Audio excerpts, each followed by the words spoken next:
Hey, Gordon. Hello.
Hey, Gordon. I'm just testing my mic. Can you hear me?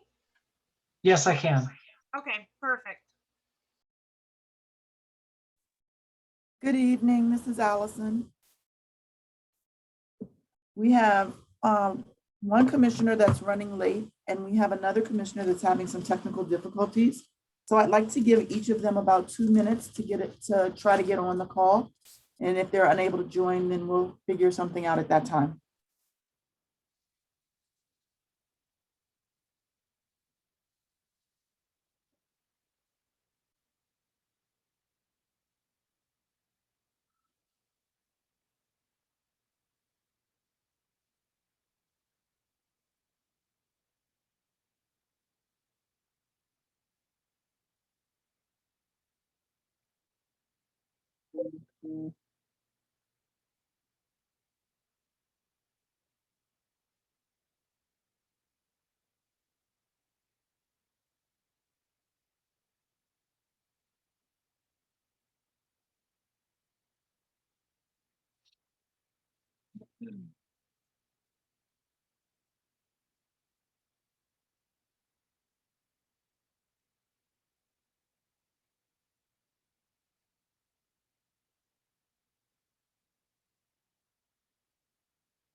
Just for people who are waiting, we haven't quite started yet. We're giving a few more minutes for folks to join.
All right, good evening, everyone.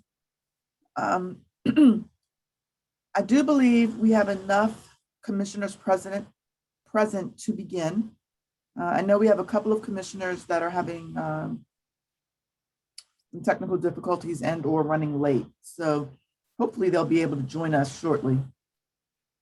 But can we please get started with, so I'll call the meeting to order, and can we please get started with a roll call? Yes, 4B01, Present. 4B02 is present, 4B03, 4B04, 4B05 is vacant, 4B06, Present. 4B07, Present. 4B08, Present? 4B09 is not here. We do. They won't know, but when others join, if folks could ping me on that so I can make a note for the record. Okay. So we'll just run, at this point,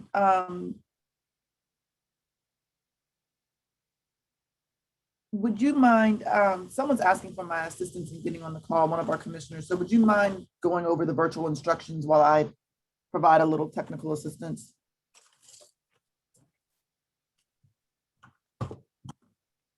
Commissioner Palmer, would you mind doing that? Yes, I can do that. Actually, Gordon, do you mind doing that? I'm sorry, I don't have the document right in front of me. Sorry, I was having trouble myself with technical stuff. What did you just say? Can you just give a quick rundown of the virtual guidelines for the meeting about muting? Sure. So, as we've done for the last 12 months, more than that, I guess now, this is a virtual meeting. Unless you're presenting or a commissioner, you'll be in the attendee list. If you would like to speak, you can raise your hand. There's a button at the bottom of the participants list if you're on the app or the computer application. And if you're on the phone, you can dial *9 and we can call on you. Thank you. I'm back. So from there, we'll move right into the consideration and approval of the May agenda. Although Commissioner Huff is yet to join the call, I am aware that it looks like she's right in the waiting room. Sorry to interrupt. Okay. She gets If we could get her up, that would be great. She did make me aware, however, that she would like to remove her resolutions from the agenda. So I'm going to ask that we remove resolution, excuse me, resolution 4B 210503 from the consent calendar, and that we remove resolution 4B 210504 from the agenda. I'll be putting those forward, I believe, next month. And I see that she's now available. Commissioner Huff, if you could take yourself off of mute and just confirm that you're interested in having those two items removed from the agenda, we can move forward.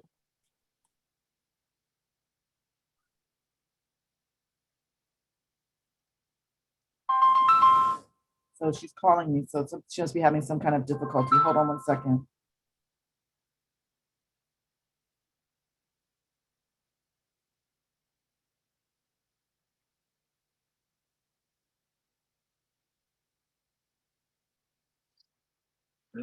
Items, so if you could just confirm that, that would be helpful. Hello, everyone. Hi. So before we started, before you were able to join us, I indicated that you had asked to have the two resolutions that are on the agenda removed and that you would represent next month. So can you confirm that? And then if that's the case, we can vote to have the agenda accepted as amended. Yes, that is correct. Okay, thank you. So in that case, I put forth a motion to approve the agenda as amended. I'm sorry, unless there are any other changes. We are a little discombobulated. Does anyone else have any change to the agenda? Okay, so is there a motion to accept the agenda as amended? I'll move. Thank you. Is there a second? I second. Thank you. All in favor? Aye. Aye. Aye. Okay, appreciate that. Now we will move to approve the April minutes. They were circulated earlier and posted to the website. Does anyone have any questions or concerns about the April minutes? No. Is there a motion to accept the April minutes? I make a motion to accept. Thank you. Is there a second? I'll make the second. I second the motion. All in favor? Aye. Aye. I didn't see all hands. Thank you. So that's everyone. Motion's passed. We'll move right into the treasurer's report. Commissioner Bramagen. Yeah, that's me. Okay, thank you. So I have three things basically to report here. So I'll go through them one at a time. First is the current status of our checking account, and just reporting the current balance in our checking account is $28,620.35. So that's piece one. Piece two is reporting on two revised quarterly financial reports. So we have two of those. One is from the second quarter of fiscal year 2020. The other is from the third quarter of fiscal year 2020. And I will, if you will pardon this, I'm going to just screen share so that I can read and share that information. All right. Let's see here. I got to move there. All right. Can everyone see the screen? Yes. Okay. So we needed to revise these two quarterly financial reports because of data entry errors. And we don't need to make a motion here to approve them. I just need to report in our public meeting that they were revised, like I said, because of data entry errors. So this is the revised second quarter fiscal year 2020 report. And you can see the opening balance is being revised to $11,492.67. It was off by a few cents. The closing balance was revised to $23,777.68. So that is the second quarter of 2020. Now here's the revised third quarter of 2020. The opening balance here was revised to $23,777.68. And the closing balance was revised to $23,783.64. So there were a few things that were missed, and so then we had to revise these reports. So that's the second thing I wanted to bring up. again, those don't need to be approved in the setting, they just need to be reported out. So now moving on, we have 3 quarterly reports that we're behind on, and I would like to move to approve them as drafted. So the first one, and I hope you can all see this, right? This is for the 4th quarter of fiscal year 2020. So this covers July, August, and September of last year. The fiscal year calendar is different than the calendar year. And you'll see the opening and closing balances here. This particular, we had to work with the Office of the ANC to report some transactions that were missed in the past. So these are up on our website. And you'll see a lot of these, a couple I'm probably responsible for missing, but most of them came from 2017. And I'm happy to talk more about this to the extent anyone wants to, but that's that quarter. And then we have another one, which is for the 1st quarter of fiscal year 2021, which covers the calendar months of October, November, and December. So you'll see the opening balance and the closing balance for that quarter. And then here is the quarterly report for the 2nd quarter of fiscal year 2021, which is January through March of this year. So we're not as behind on reporting this one. And you'll see the opening and closing balances. So these are the 3 most recent quarterly financial reports, and then we will be completely up to speed. As I've reported out before in these meetings, we were asked to hold off on doing some of these until the Office of the ANC could go through and reconcile some past transactions that were missed, like I showed you from 2017. So we had to wait until they could get us a new copy of our spreadsheet. I reported that out last month. I got that, I think, on a few hours before our last ANC meeting. So I wasn't able to complete these for our last meeting. So they're all here now, ready to go. So we will be totally up to date, which is great. So with that, I would like to move to adopt the 4th quarter 2020 report, the 1st quarter of 2021, and the 2nd quarter of 2021 as presented. I'll second it. All in favor? Aye. Aye. Okay, motion passes. We're gonna move on to commissioner updates. In this case, it's probably easiest for me to just go in numerical order. So we'll go through, and if you have no update, just let me know. 4B01. No updates at this time, Chair Brooks. Thank you. 4B02. Yes, just one quick item from me. I wanted to flag that Commissioner Yates and I are hosting a Sidewalk Palooza event on June 6th at 2 p.m. We'll meet at 4th and Butternut Street. This is part of some events that are taking place across the city to bring neighbors together to talk about sidewalk infrastructure and pedestrian safety. So we're meeting there. I'll drop the link to the event in the chat. Thank you. Thank you. 4B03.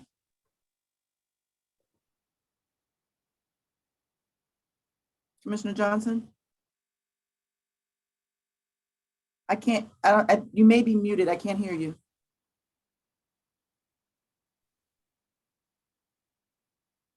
So you don't appear to be muted, but you're okay. No updates right now. Got it. Okay. Commissioner, I don't see Gordon. I don't know if he can hear me, but I believe that Commissioner Parks is on the telephone. So if she can be made a presenter, if her phone number can be made a presenter, we would like to do that. When Gordon comes back into the picture, I'll ask him to do that. And if she does have an update, we can hear from her once he's able to make that happen. 4B0. Just so you know, I'm seeing no phone callers right now at all. Okay, wonderful. 4B06. So I am also joining in on Sidewalk Palooza, and Manor Park, we will be doing it officially on June 5th from 9 to 11. Also, the single member district will be having our June meeting on June 7th at 7 p.m. And I'll put that link in the chat box as well. And then lastly, we are still recruiting for the community support and community safety and support committee. So if anyone is interested in that, please let me know. Thank you. 4B07. I don't think I have any updates. Thank you. Okay. So I have a couple of updates for, okay, so Commissioner Parks is texting me and saying that she doesn't have an update. She is on the call on wireless. And so when Gordon is able to make her a presenter, that would be helpful. So for ANC 4B08, I'd like to talk about a couple of things. First of all, is we have quarterly neighborhood cleanups. We tend to focus on the areas between North Capitol and Kennedy, North Capitol through Longfellow, and along Riggs Road in the 100-ish block of Riggs Road. We would like to have enough people to be able to incorporate Eastern Avenue and Rittenhouse Street for that cleanup. And we will be meeting on June 12th, I think is the Saturday. I'm checking my dates, I'm sorry. Yes, June 12th. And so we meet once a quarter for these cleanups. And if anyone's interested in participating, please email me and we can get you all the specifics. My next point is one, to make people aware that although the city is opening up, we've not yet received concrete guidance on when we will have to begin in-person meetings. As you'll see, at some point, there was a resolution or a request for, which is on this agenda, to allow us to continue with hybrid meetings.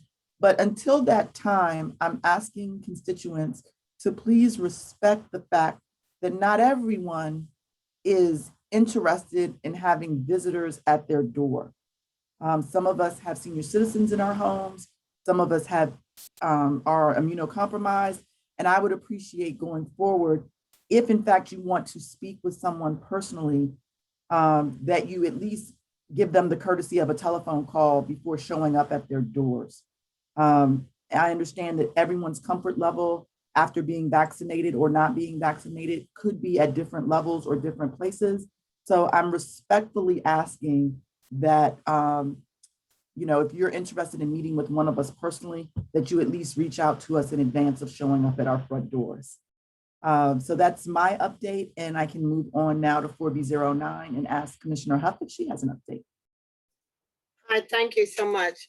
So my update, just to let folks know, the removal of the resolution came by way of a larger conversation. So we'll be at it next month, did a survey to discuss 4th Street. And so it may entail more than speed bumps. And so that was the reason. On Kennedy Street in the 400 block, Commissioner Damon McDuffie from 5A01 had done a resolution for that street. So I just like to say for the record that I am in full support. I have 2 residents on that block, 2 houses. And so they are in support. I am in support of that resolution. The couple of things we've been working on in my SMD is the DCRA vacant and blighted properties. So we're moving forward on those and identifying other properties that are deemed vacant, so that we can have another discussion about, what the next steps will be. My next public safety meeting will be on June 17th I was not able to host my meeting this month because I was out on the walk with the community. And so that meeting, I've invited DPR to talk about the playground, to talk about the rec center and what people need or want to see. So I'll do another survey with residents to find out what other programs, what other things you want to see. People talked about a track, zip line, redoing, refurbishing the rec. So would like your input. There is a recreation committee. I haven't really started galvanizing, but if you'd like to be a part of the commission's recreation committee, so that would be encompassing all of the rec centers in 4B. Thank you so much. Thank you. You did remind me, I did not mention that there will be a hearing tomorrow with regard to vacant and blighted properties. ANC 4B will be weighing in with testimony. I'm happy to let folks know how that goes afterwards. But if there's anything specific that people would like us to know, feel free to email your single member district commissioner. So we can move right into community concerns. As the agenda notes, you can use the raise your hand functionality on Zoom. If you're on the telephone, you can dial *9 to let us know that you're interested in speaking. Each resident has the opportunity to speak for 1 minute. I will unfortunately have to cut folks off, and I apologize in advance. I always feel badly when I have to do that, but we can't be here all night, and so at some point I will have to stop residents. So please forgive me in advance. And so, Gordon, if you could look for the raised hands and see if anyone has a question, I'm happy to. I see that there are 6 people with their hands raised. Yep. We'll be happy. Richard, go ahead. Hi, this is Sarah Green, using Richard's Zoom account. Live at 7106 Piney Branch Road, and you received, all of you, I hope you had a chance to read through it, comments on Commissioner Yates' resolution on Piney Branch Road. I hope you will support those requests. Loretta Newman, I think, will be speaking later on about the same issue. We support the bike lanes. We have some concerns and ways that we feel the proposal can be improved. Something not included, and that is we would like to make sure that the block, I guess it's the east side block, the block on Piney Branch between Dahlia and Blair, that will have parking on that side of the street. It's the side of the church. We want to make sure that is residents only parking, that is signed for that. And if Commissioner Yates would Commissioner Green. Yes, I'm not a commissioner anymore. Former Commissioner Green. Okay. Your 1 minute is up. I would like Commissioner Yates, if he could, to please confirm that at what he said, that residential only parking is planned for that parking that will remain across the street from me, on the block between Dahlia and Blair. So when this all happens, that there will still be. Okay, Sarah, so you're just going to ignore my request to wrap up? Is that what we're doing? Thank you. Just to respond briefly, if you look at that, I did confirm with DDOT, and it's in the signage plan for the project, that block between Dahlia and Blair on the east side is signed for resident only parking. Go ahead, Commissioner Knickerbocker. Good evening, commissioners and fellow constituents. Scott Knickerbocker, 4B03. I just want to extend a hearty thank you to everybody that worked so hard to get rid of the semis and other trucks, other commercial vehicles from Piney Branch Road and Underwood near the Safeway. And if I could get the names of those who worked so hard to accomplish this no small feat, I would love to send thank you cards to everybody. Thank you so much. You're welcome.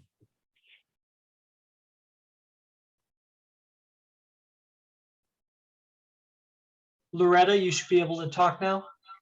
Hi, thanks. I'm Loretta Newman. Oops, I want my picture to show. How do I do that? It's showing. No, that's just my picture. I'd Oh, like you mean your video? video, yeah. Hold on one second.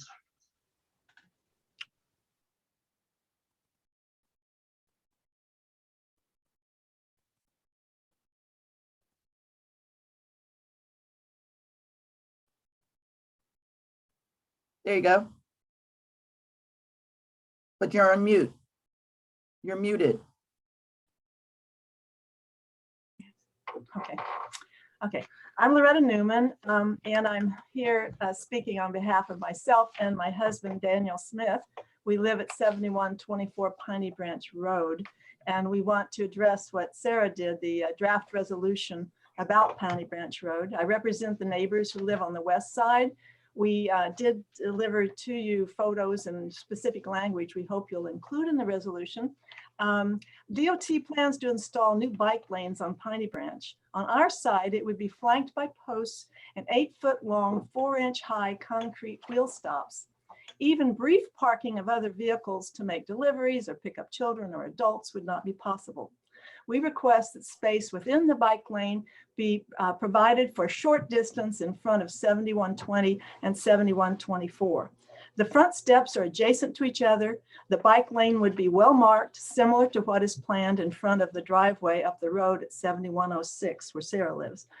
Doing this would still provide safety for bikers while allowing access to our homes. Thank you. Thank you. Any comments?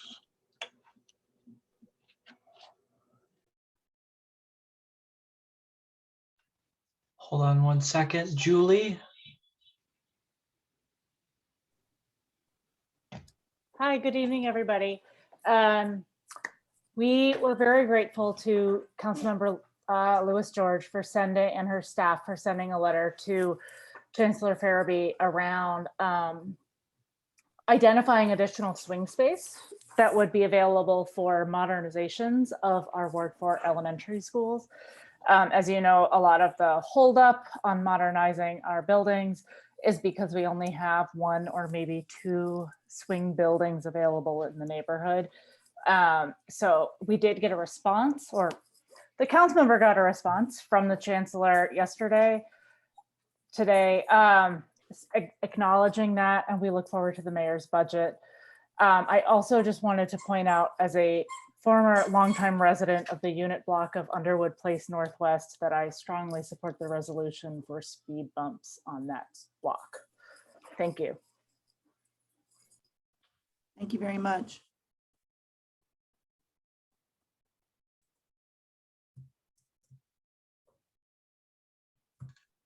Trinity Church, you should be able to talk.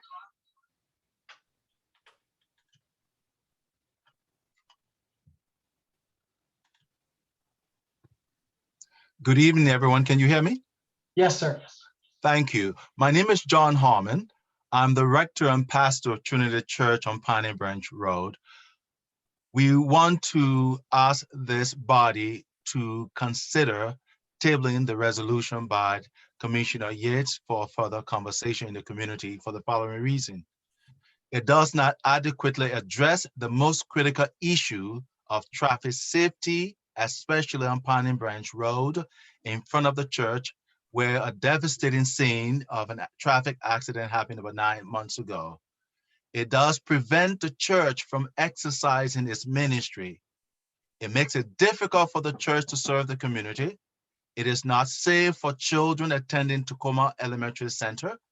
It makes it hard for the church to serve the 87 families who depend on the church for grocery monthly. It makes it hard for the church to do its outreach, including serving AAA, Al-Anon, all those communities, organizations that use the church. It disregards the church members' needs and the community. It does not protect children and the elderly. It does not protect the members of our church. It does not make the community a livable a community for everyone. It provides more protection for bikers over other citizens. It limits parking for church members and the community in front of the church. It is hard to bury the dead, celebrate the weddings of members. It does not represent the community needs and views on safety. This disregards all of our interests at the moment. it is not the idea and best interest for the community as far as safety is concerned.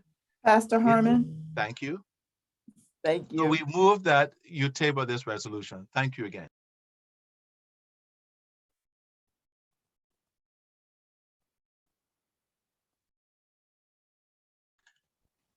Ernie Clemens, you should be able to unmute yourself. Hello, I'm Ernie Clemens with State Construction. This is Ernie Clemens with State Construction. Everyone? Yes, we can hear you. Okay. We're going to be installing the water and sewer to the new Chick-fil-A at the corner of Ridge Road and 3rd Street. And we would like to work in nighttime doing that work, because we get at nighttime, they allow you 8 hours to work, and during the daytime, only 6 hours. And the traffic's a lot heavier during the daytime. It would take us at least twice as long to get across those couple of lanes working during the daytime. So, I mean, we're not really going to be there that long, but we would certainly appreciate it if you could help us allowed us to work at night. So I think it would be fair to mention that you actually requested, and you might have said it and I didn't hear you. You actually requested to work during the day initially, and DDOT prefers that you work at night, and that's my understanding. Is that correct? Well, I didn't request it. It's possible that the permit expediter put it in for me. Yeah. Yeah. But we really do need to, particularly the work on 3rd Street. I mean, it's going to be a traffic nightmare out there during the day. And what time is it overnight? Is it 7 p.m. to 5 a.m. is what I recall somebody saying?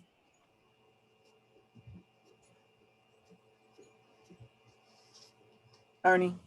Yes, yes. Is that the right time? I'm sorry, I couldn't hear you.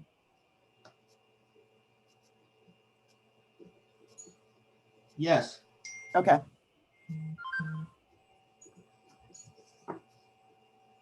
All right, well, So, thank you very Allison, much. I have a question. Go ahead, I'm sorry.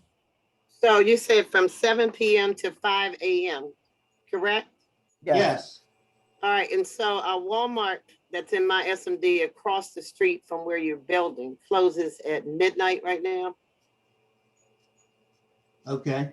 I'm asking, I think don't they know. used to post-COVID. So I'm just trying to take a look at, you have residents up in that area. So I guess you would ask the community, because that, I don't know if you're going to be banging. What do you be doing during that time? You got an apartment building right across the street where people physically live. Well, it's going to cause an incredible inconvenience during the day, and would have to be there at least twice as long.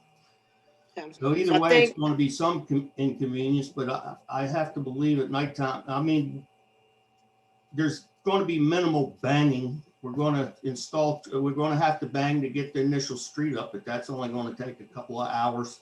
And then we will go dig a hole. And after that, there shouldn't be that much noise.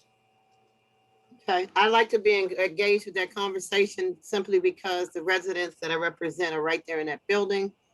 And on the, across from that SMD. So are we voting on this tonight, Allison? No, it doesn't Okay, you just require bring a it vote. forward. They're Okay, here to well, I let will- us know that DDOT already approved the permit and that they're looking for DCRA to support it as well. They're letting us know. Okay, well, I'm letting you guys know, just like we did about the seating, that I will let the residents know, and if there is any opposition, I will, like I did about the seating when we couldn't get it in the beginning, let you know. Thank you. So, Commissioner Huff, in this example, it either will happen during the day or it will happen at night. If it happens during the daytime, it would take much longer, and it could potentially interrupt people that are working remotely. So that was also the consideration as well. Now, I get why he's saying that, because we have multiple projects going on all at one time. Yep. And so the other thing I'm hoping that you will support, like I've been doing with EYA, that these trucks don't come through the community. Right, absolutely. So there's certain things that within a community, you just don't disrupt it, right? Right. And you have to communicate with the resident. I understand why you want to do it from 7 p.m. to 5 a.m. Totally understand. That has nothing to do with notifying residents who physically live in a building, who sleep at night and want to go to work in the morning. I get that. We got PEPCO going on, we got EYA, we got the library, we got CAFERTS, a lot of stuff going on at one time. So I just want to be considered, have some consideration, like you're looking for consideration. That's Absolutely. it. Absolutely. That's it. All right. And this request just came up. And so we Okay. asked them to come to the meeting and make residents aware. And so there has to be more conversation. That's all I'm asking. Absolutely. So I understand their time crunch, want to get it done. I get all of that. But everybody in that corridor wants stuff done right away. We've got a bunch of stuff going on, and our traffic period is going to be catastrophic. Seriously, we've got too much stuff going on. Understood. Okay. Next resident, I believe, is Carolyn Bryant, and you can go ahead. Yes, Carolyn Bryant. I'm not a resident, but I am a member of Trinity Church on Piney Branch and Dahlia.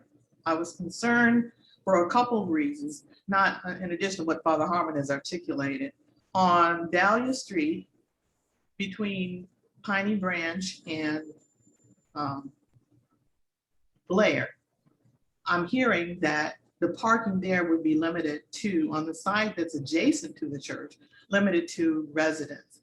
That adds insult to injury, the injury being that the church has already suffered loss in parking.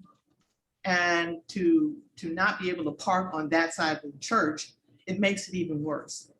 Secondly, the fact that we're allowed to speak.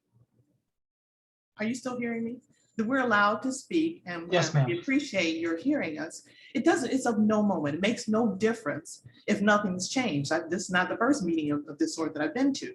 If the plan is still going on, you can't be heard to say, well, we let them speak. Well, what have you done about what we've said? Lastly, the posts that are in the front of the church are a distraction. They're not helping. I know because I drive by there all the time.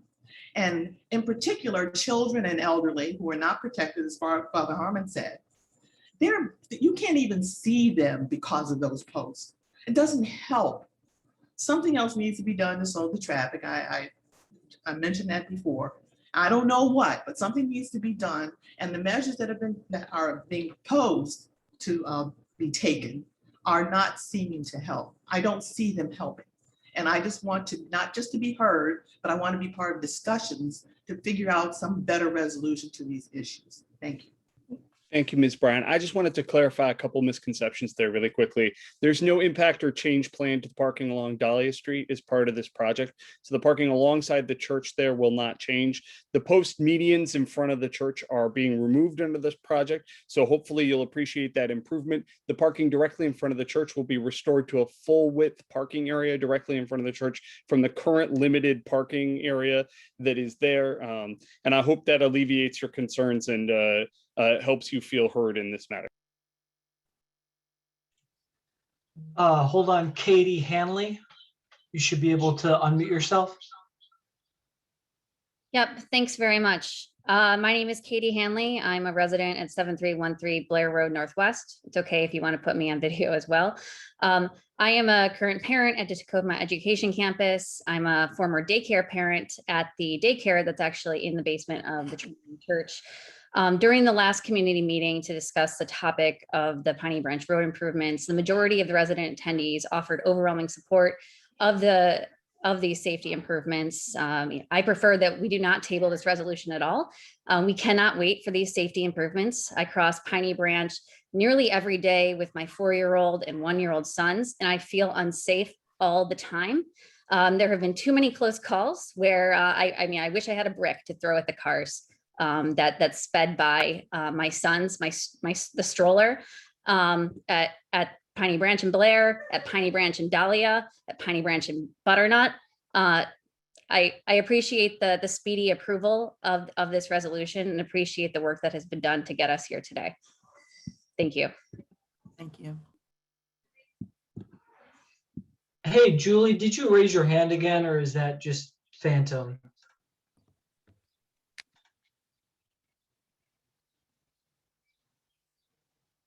I did not raise my hand again. Gotcha. Okay, that exhausts all of the first. Oh no, I'm sorry, Miss Alice. I'm sorry, I'm not going to try your last name. Okay, my name is Alice Okebo. I am a resident right here on Geranium and Blair. I'm also a member of Trinity Episcopal Church. I strongly support what Reverend Hammond had said concerning the resolution and revisitation of it. And you know what the last speaker also said, please, we need to consider our elders, you know, the elderly people as well as the children. It's very important that we do that. They are members of this community and we need to hear them and take care of them. Thanks.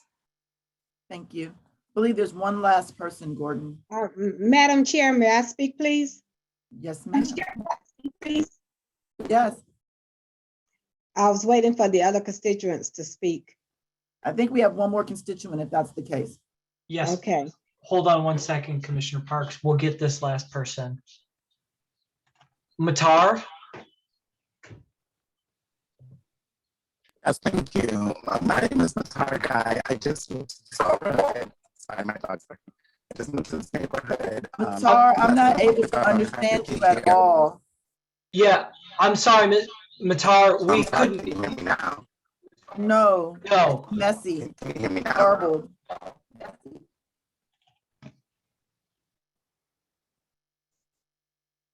Commissioner Parks, while Yes. Matar works on his audio, would you like to go ahead? Yes, I will. Thank you so much. I was at that intersection this weekend and I just parked my car and I sit there for a little while and I looked at everything that was going on. And I looked at the traffic back and forth on all four ways. Now, for me, I would say a stoplight needs to be put there. And I questioned that earlier about putting a stoplight there. And I was told that DDOT said that they couldn't because there are so many stoplights in the area. And I'm not going to go along with that because even with the way you're trying to put up the bike routes, the seniors, the children, the parents with their small kids, and we know that kids snatch away from their parents and run in the street from time to time. However, they need to be a stoplight there because crossing is not safe. No matter what, you put a bike route there. I don't care how many parking spaces you take away there. The church is there on the corner. The church has been there for years. We as commissioners, we need to fight DDOT on a stoplight. We need some stoplights there. It doesn't matter. There's no crossing guards there 24 hours a day to watch anyone cross those streets there. And those streets are very dangerous. Bike lanes is not going to help this case. Putting up signs on the side of the street, you know, saying resident parking. I don't understand what is going on here. We're using a gentleman that, and I know I got 1 minute, we're using a gentleman that got killed, that got ran over. We don't know why or how or who was in fault here. But we're using this gentleman to get what we want.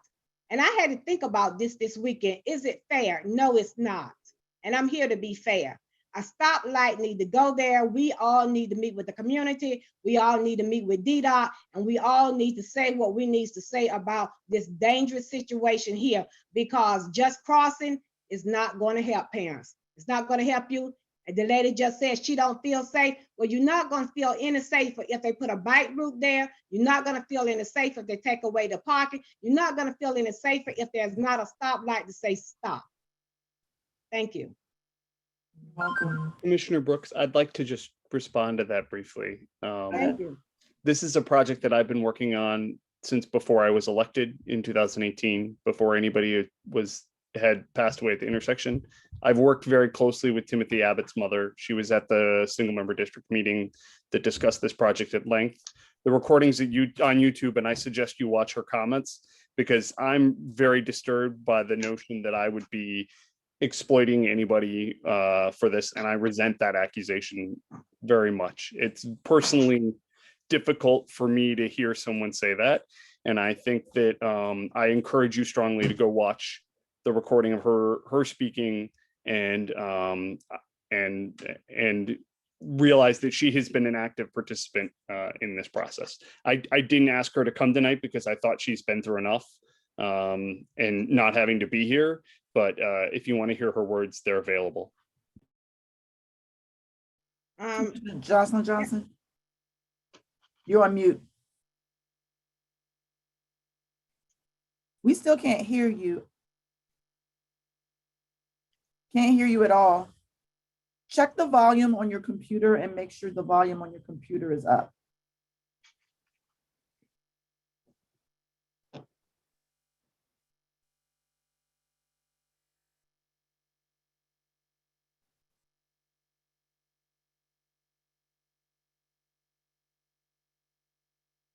While we're waiting on her, Evans, I don't think anyone is disputing you, but the question here is safety. Okay, Commissioner Jocelyn Johnson, because you turned your picture off, now I'm not sure if you're trying to speak or not. I think we lost her. Okay, we're gonna move to community reports. Is Mr. Mitchell on the call?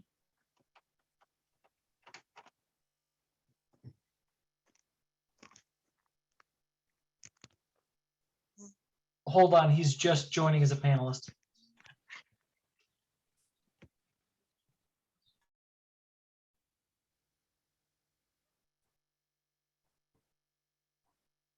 All right, folks, can you see and hear me all right? Yes. Well, good evening, everyone. Thank you for always inviting us to be a part of the meeting.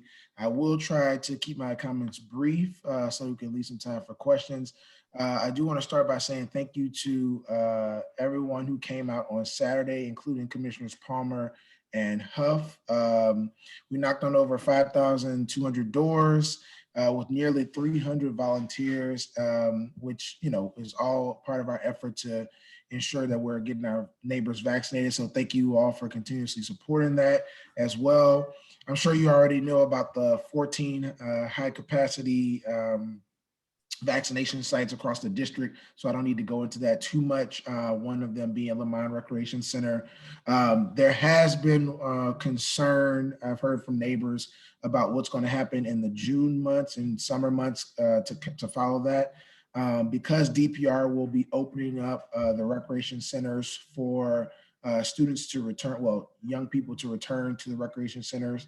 We will and are looking at shifting vaccination sites to schools, one of them being possibly Ida B. Wells. Once we have full confirmation on that, I will obviously be disseminating that information to you all as soon as possible. In terms of phase 2 adjustments, as you all might have seen this past Monday, May 21st, there were a bunch of restrictions lifted mostly on public and commercial activities, including capacity limits, types of activities, and time restrictions. Those were all lifted. On Friday, June 11th, nightclubs and large spots and entertainment venues will be able to operate at normal capacity without any restrictions. Right now, those are the only folks who have restrictions on capacity, venues, folks that they can entertain in their venue and things of the like. The updated mask guidance went into effect not last week, but the week before. So fully vaccinated people only need to wear masks or social distance in places where it's required. Obviously, we want folks to follow the guidance of the commercial business that is providing the service. So let's say, if you're at Donut Run and they tell you to wear a mask, we ask that you respect the signage and the wishes of that particular business. But as of right now, if you are fully vaccinated in the district, you can walk outside without a mask and you do not have to follow social distancing guidelines. Obviously, if you're sick, we encourage you to stay home and talk to your healthcare provider until you feel a little bit better.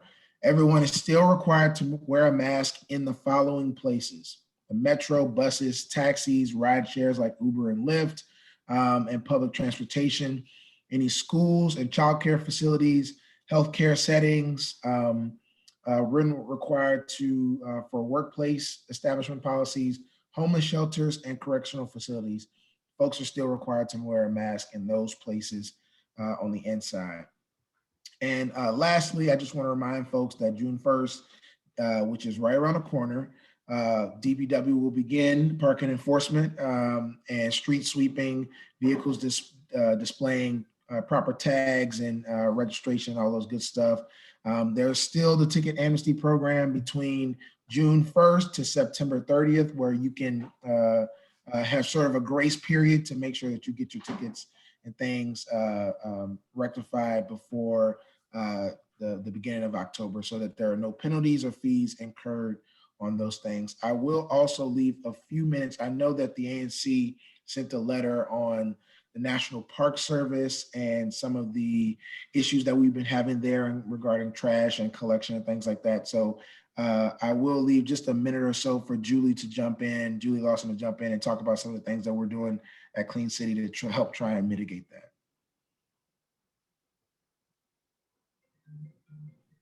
Hi, good evening. Is it possible to get video? Yeah, hold on one second. Let me promote you, Julie. Okay, so while you do that. Sorry, she has to disappear for a minute to reappear. I'm back. Hi. So I'm Julie Lawson. I'm the director of the Mayor's Office of the Clean City, in addition to being a 4B resident and Whittier mom. We did receive your letter. We are taking a serious look at it. I am the one drafting the response. I do want to point out that we've been working very closely with Rock Creek Conservancy and the superintendent of Rock Creek Park to do increased programming. I know Commissioner Johnson, we've got your dog box in place to address pet waste issues. And we've got 2 more coming in on the west side of the park soon. I did have a conversation tonight with Rock Creek Conservancy around staffing for National Park Service related to COVID. They have a lot of people out and they are trying to address maintenance concerns like mowing. We will have a response. I know that a lot of the encampments that have been reported that were referenced in your letter are, they have been flagged up for the Deputy Mayor for Health and Human Services for remediation or outreach. And we are continuing to pursue that.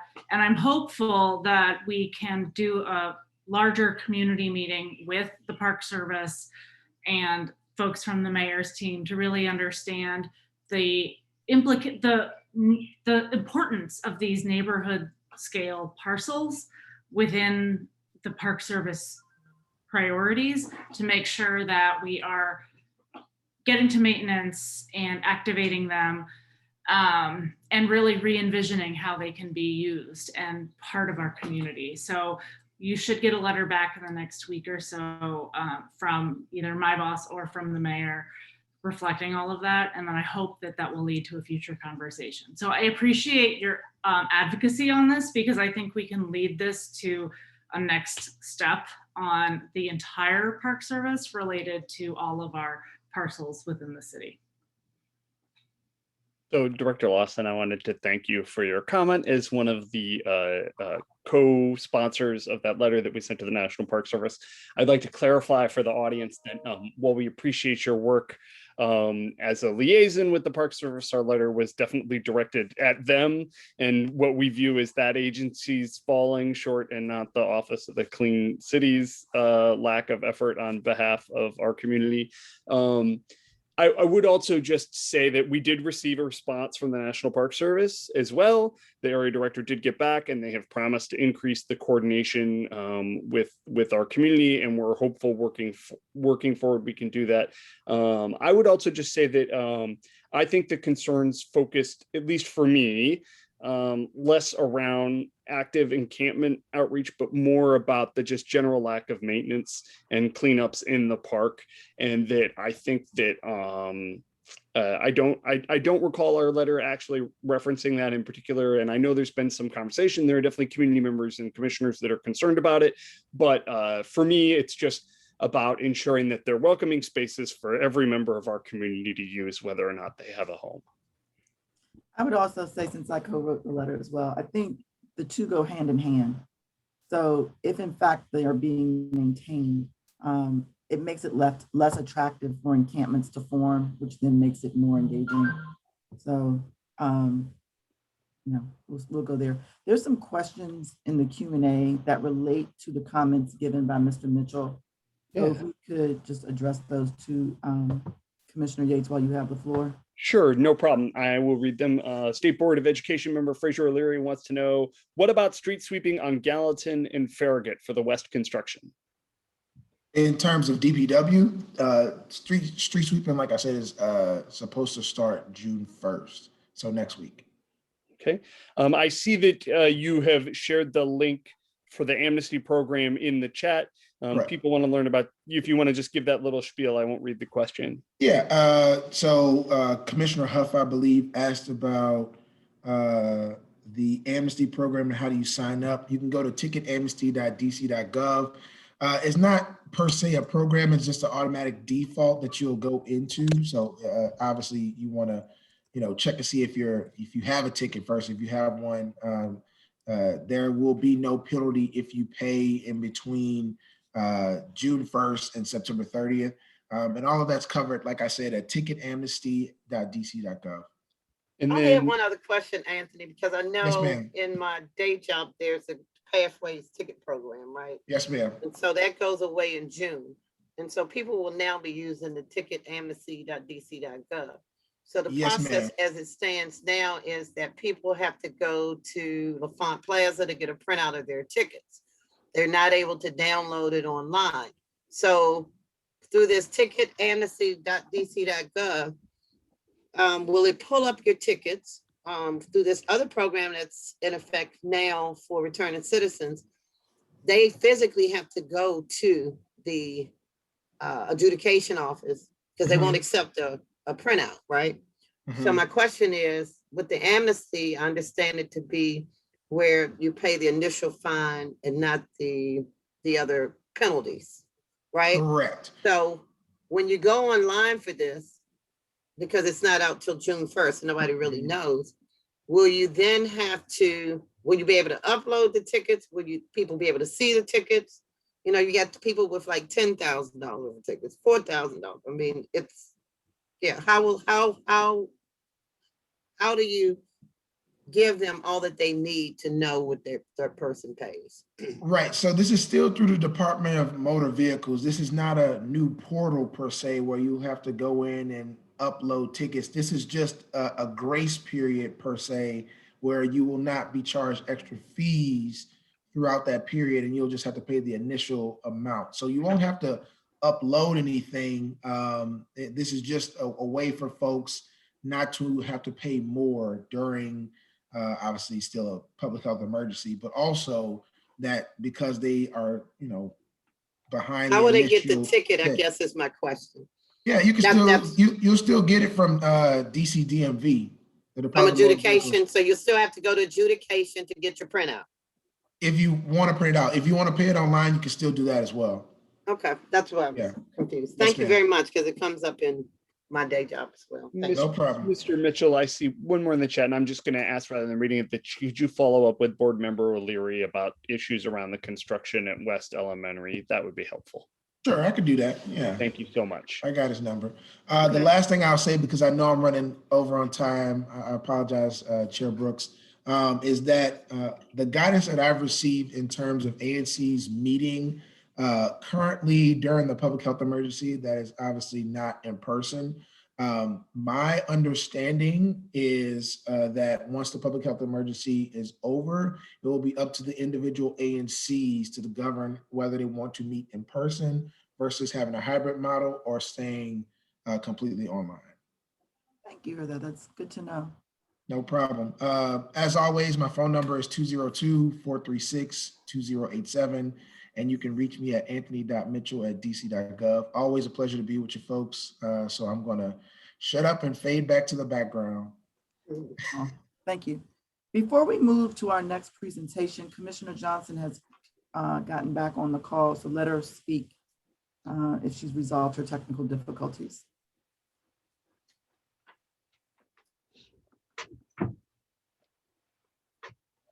We can't hear you, Commissioner Johnson. It has to be something with the microphone on your computer or your device. You're unmuted from our side.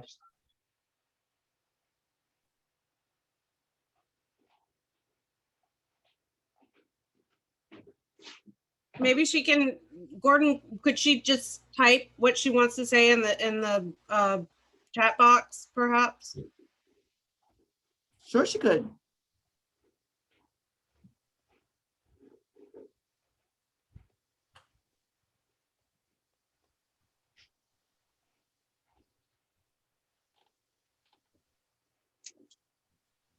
Okay, while we're working to that end. Maybe she could dial in with her cell phone and use the audio that way. That might be better than trying to fix her microphone. Also an option. I'll look out for her. All right, thank you. We're gonna move on to the office of the Ward 4 City Council member while we wait for her to resolve those issues. Is Tamira Benitez on the line? Yes, I'm here. Thank you so much for having me tonight. It's a pleasure to speak with you. My name is Tamira Benitez, and I am your neighbor at 4B04. I'll give you a couple of updates. The bulk of it will be some of on the legislative side. So I'll try to make it interesting. Let's start with some communications. Our office finally has a website. This website is meant to be a resource to you. So you can request constituent services from here. You can see community resources, request meetings with the council member, and find other ways in which you can engage with our office.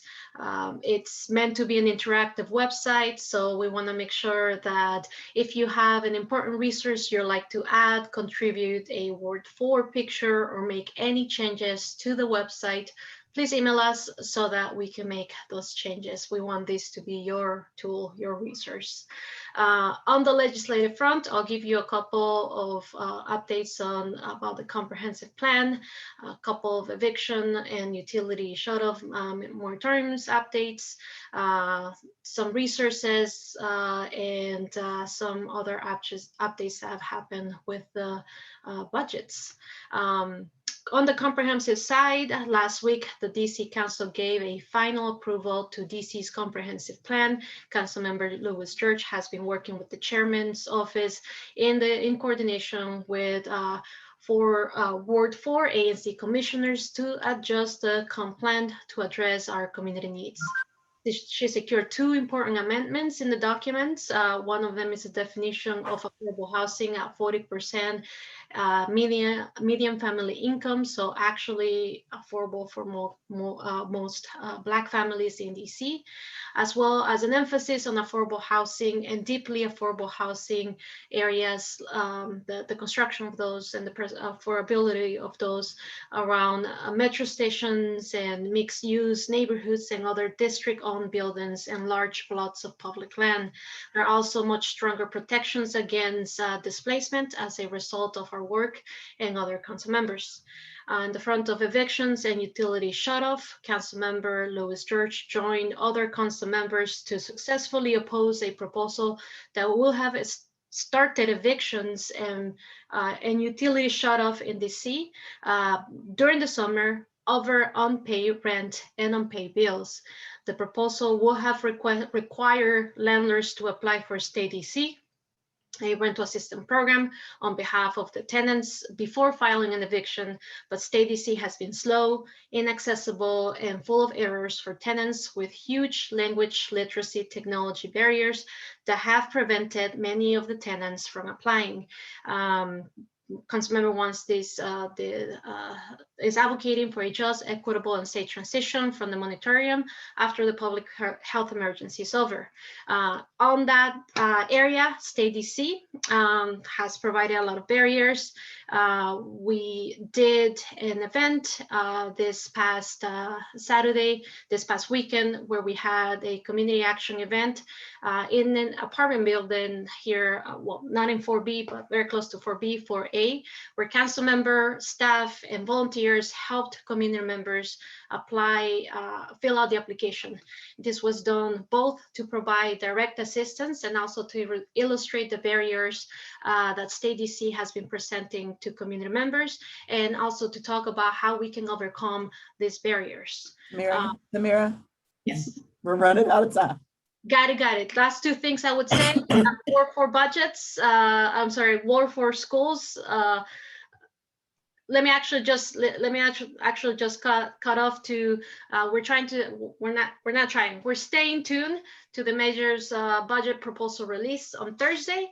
At which point the council will begin to do the work on budget. The budget is coming, so we'll be engaging with all of y'all to make sure that we're engaging in the budget. Last thing is Councilmember will have office hours at Culture Coffee 2 in Riggs Park this Thursday from 10 a.m. to 1 p.m. I'll end there. Anyone have any questions? Chair Brooks, there are questions in the chat, if I could read them. Ashley wants to know, Tamara, can you please speak to what the council member is doing to address public safety? Uptick in crime in the neighborhood has many on edge. Thank you. Thank you.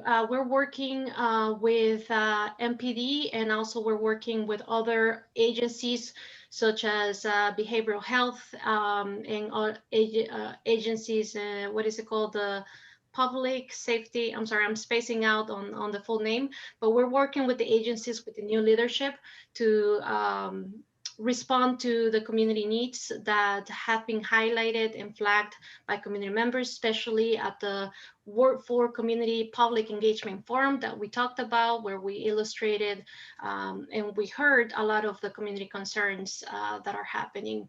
So I'm happy to drop the link on that conversation that we had. It was a lengthy conversation of 2.5 hours, where all of these concerns were highlighted. So we have new leadership in place, and we're hoping to work with them to make sure that we are responding to the community needs. Will Gilliam in the chat wants to know, Ms. Benitez, what is the turnaround time on responses to emails in your office? I'm hoping to get information on when I might hear back regarding safety issues. Definitely. I'll direct email you, and I'll find your email. If you email me or my colleague Matthew, I'm able to send you a response. We are going through a transition period right now from going to email to going to a CRM system that will allow us to track data from community members that reach out to us, data on, everything and anything that you reach out to us, public safety being one of them, to public work issues, to transportation issues. So this CRM is going to allow us to do that. So we're going through a transition process on that front. So thanks for your patience. I'll connect with you so I can get to your email and provide you with a response if I'm missing if you're expecting a response from us. So because there have been a couple of questions about public safety, and Lieutenant Fitzgerald has patiently been a presenter since the top of the hour. Since the 7 o'clock hour, I would like to have, if it's okay with Mr. O'Leary, have Lieutenant Fitzgerald go next, because the questions that residents are asking, I'm going to make the assumption that there could be other questions out there, but they're very specific questions with regard to the 2 robberies that happened yesterday and today in the Manor Park area. There was one at 3rd and Peabody yesterday, and one today at First and Kennedy, on First Street between Kennedy and Longfellow. And Correct. so to that end, I think we might be able to get more information about those 2 incidences if we allow Lieutenant Fitzgerald to speak now. Thank you, Commissioner Brooks, because I had raised my hand to just state that both of those episodes, we are very apprehensive right now in the community. Yeah. And those, one was your S&D, I believe. There is Third and Peabody your S&D. Is that your border? Yeah. Yeah. And then the other was in my S&D. And yours, and we border, so neighbor, everyone's very, very, of course, absolutely. obviously. Absolutely. So if we could unmute Lieutenant Fitzgerald, please, I would appreciate it. And can you hear me? We can, yes. Hey, good evening, everybody. So specifically regarding the robbery yesterday, we had an adult victim, 5900 block of 3rd Street.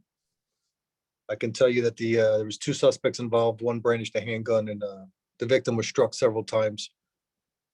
They fled in a black SUV. Anybody in the area might have noticed our response. We swarmed the area. We had our police helicopter overhead canvassing. Not going to get into the details of our investigation, but we do have evidence that we were able to recover on scene. This is definitely going to aid the detectives in their investigation and potential apprehension of anybody that was involved in the crime. More broadly, I'd like to go over the last month. I don't know. I can't really see the questions. If you have any, can you read them off to me? If you have more than a few that I can't see any questions. At the Sure. bottom. I think the general question is, and I'm gonna summarize, is that there's a general uptick in violence in that part of the ward that we just mentioned. There have been several shootings. There have been several weapons discharged with no injuries. And I shouldn't say shootings, weapons discharged with no injury is what I mean to say. And then these 2 robberies that we just mentioned, and the residents are getting concerned and want to know what can be done to address the issue. So that's the hot button topic of the night, Lieutenant Fitzgerald. And I'm sorry that you fell right into it and it happened to be on our meeting night. But if you could, try to speak to what's being done to provide additional attention to those neighborhoods, to prevent those discharged weapons, to prevent the robberies. Will there be extra patrols? Will there be, at one point we had a car that sat permanently at First and Kennedy. That might not necessarily be the best use of resources, but it was a deterrent, obviously, when there was an officer sitting there all day, every day. Would something like that be appropriate in this instance?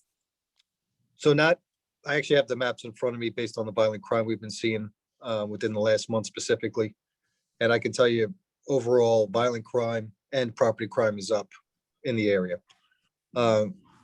Stationing one person in one area is not going to solve any of these problems.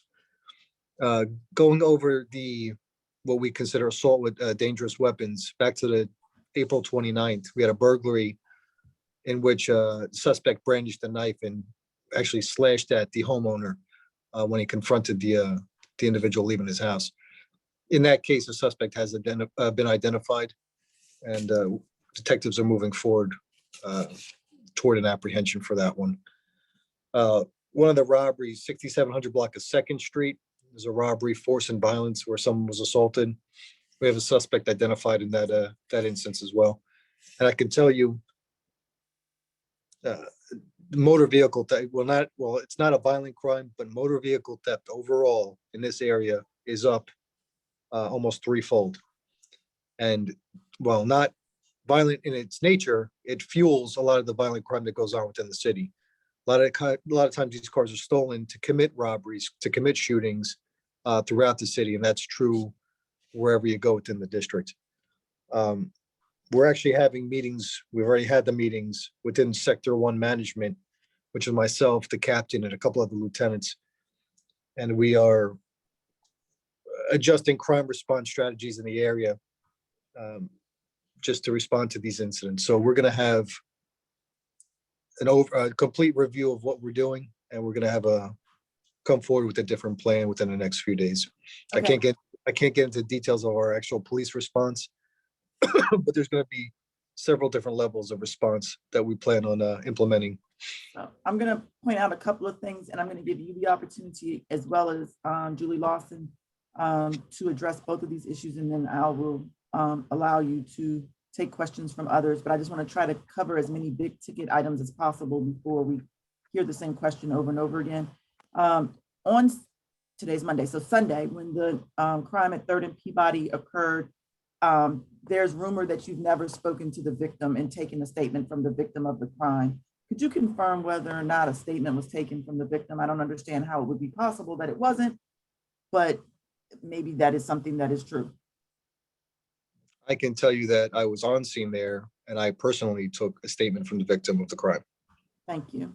I was supervising, let me finish, please. I was supervising 2 sergeants, 4 or 5 officers, detectives, a helicopter patrol unit, and coordinating that scene myself. And through translation, we took multiple statements from the victim of that crime. Okay. There's a question in the chat concerning more parks at the light and people hanging out in their cars. I assume that means in the park. This is the question that Matar had earlier when we couldn't hear him. So can you, Julie, look into potential lighting issues? I know that's not specific to an MPD issue, but I can speak to that personally. I was a sergeant in Chinatown, and when we increased and improved lighting in that area, robberies, violent crime overall dropped dramatically, especially when you talk about LED lighting, which is almost as bright as daylight. It just adds to the overall safety of an environment. You think about how a criminal would want to operate. They don't want to do it under a bright LED white light. So, I mean, that's a parks matter to get lights installed, but anything, I always make this recommendation, anything you can do as far as lighting, highly recommend it. Okay. Those were the questions in the chat and the Q&A. So I'm going to now turn it over to commissioners. There's a couple in the Q&A, Chair Brooks. Okay, go ahead.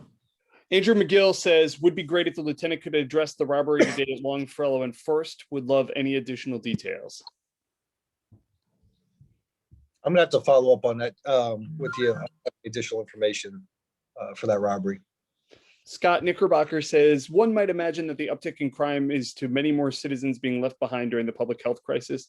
I hope that beyond enforcement and mental health services, that more programs are being established to provide meaningful and productive financial and employment opportunities for everyone.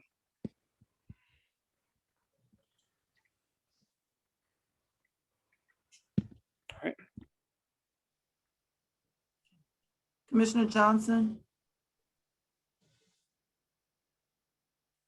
Hi, everyone. Since one of the incidents has happened in my SMD, I have been following up both with the family of the survivor of that robbery as well as MPD. I too was made aware that a detective had not come out. If that was incorrect information, then thank you. But overall, we've had an uptick in a lot of crime along that corridor, that 3rd Street corridor, and the surrounding arteries for quite some time. I know at one point we did have some increased patrols. And so I would ask Lieutenant Fitzgerald if you could go back and see what increased patrols we can implement to make our residents feel safer, not just during the overnight hours, but throughout the daytime as well. Right, like I said, that's going to be part of our overall evaluation of our crime response for this general area. Okay. When will that rollout occur? That's something that's got to be approved by the commander, and I can't give you a deadline for something like that. Okay. I mean, it's not going to be by the end of the summer, but obviously, but I can't give a date. Okay, but will at least the ANC commission be made aware of what the strategy is, or when the rollout's going to occur? I mean, I could give a general email or something like that, but I can't get into specific police tactics or deployment of resources. 100% understood. Thank you. Chair Brooks, we have another question in the Q&A. Deidre Charles wants to know, will foot patrols and bicycle patrols be part of the policing plan? That's going to be dependent on our manpower and how we're able to patrol. On a daily basis, we always want to see an officer walk in the neighborhood, riding a bicycle in the neighborhood. On the other side of that, when we have officers responding to numerous calls for service on a daily basis that require a tremendous amount of resources, equipment, training, that's not possible to do on foot. We're asking these officers to go from one end of the district to the other, responding to calls for service. So they need to be in cars for the fast police response that we have now. For priority incidents that we have, we're talking about a matter of minutes before we can get on scene and start investigating something. If we start taking these officers out of vehicles and putting them on foot, our investigation, our response time drops dramatically, and that really hurts our overall police service to the area. So there's a lot of balance that has to be made with putting somebody on foot versus really using them in a vehicle to get them from point A to B. Commissioners, any other questions? There was some question in the chats, I think, about the lighting concern actually being at Fort Slocum Park, which is the federal park at 3rd in Kansas. So just to clarify the discussion we had about lighting earlier. Brad G says, let's be honest, the officers in my neighborhood are never patrolling on foot. Whenever I walk by them parked in their cars, they are on their cell phones. All right, if that's the case, then you need to call us and we'll investigate that. Or you can file a complaint through the Office of Police Complaints.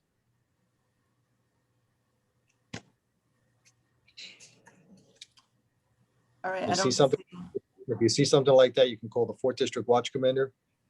All you really need to do is get the vehicle number. We'll be able to identify the officer, and we can take disciplinary action from there. If you'd like the phone number to the Watch Commander's phone, I can give that to you now. Feel free. 202-391-7177. Thank you. I don't see any hands raised, so I think we can move on to Mr. O'Leary, unless commissioners have other questions. All right, thank you. Thank you, Lieutenant Fitzgerald. Okay, I just want to make sure before I go, do you have Captain Porter's number? He's the, his email. He's the Sector 1 captain responsible for this neighborhood. That's something that everybody has or needs. I can give it to you. Go ahead. You need it. It's going to be his first name, franklin.porter@dc.gov. First name, last name. And for the next week or so, I'm going to be the acting captain, and I can give you my email as well. It's matthew.fitzgerald@dc.gov. And any other questions, please send them to me and I can take care of them. Thank you, I appreciate it. Have a good night. You too. Mr. O'Leary? Good evening, everyone. I want to start by mentioning I can't do anything with my video. Am I on video? Can you hear me? Yes, we can, Fraser. You should be able to add your own video if you'd like. I don't know how to do that. Oh, wait a minute. Start my video. Okay. There you are. All right. Summer school is going to be starting in another month or so. I have no idea what, I haven't seen any plans for what summer school is going to be. Hopefully we'll find out some information from this hearing that starts on, that's going to be going on the 26th. That's this Wednesday. There's a public hearing with the council, the committee of the whole, about post-COVID education. My testimony is going to be basically about why the older schools in our ward have been neglected forever. Whittier, Truesdale, LaSalle, Bacchus, or if they're lucky, they'll start to renovate those schools near the end of this decade, which is unconscionable. it's too late now for anyone else to testify. Hopefully, there'll be a lot of people testifying about what school's going to look like in August if they open. On Thursday, the DC Central Kitchen and the DC government gives out free produce at Brightwood from 11 o'clock until around 12:30.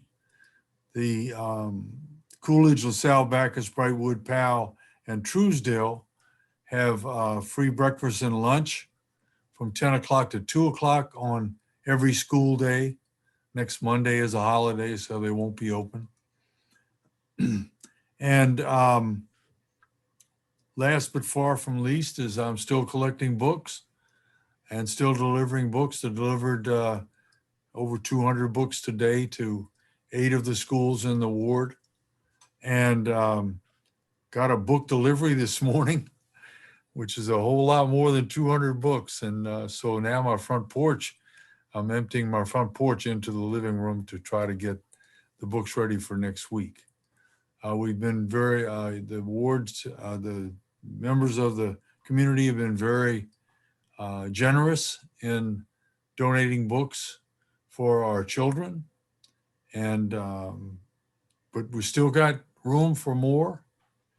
And as your children get older and the books get younger, then please let me get them, and we'll find a child to give the books to. I'd like to talk more about what's going on. The budget is finally going to come out this week. The mayor's postponed it twice. So the schools really don't know what they're going to be getting for the next school year. Hopefully they'll find out more when the mayor releases the budget, and then they have budget hearings. But I'm open for any questions. And I'll put my information in the chat.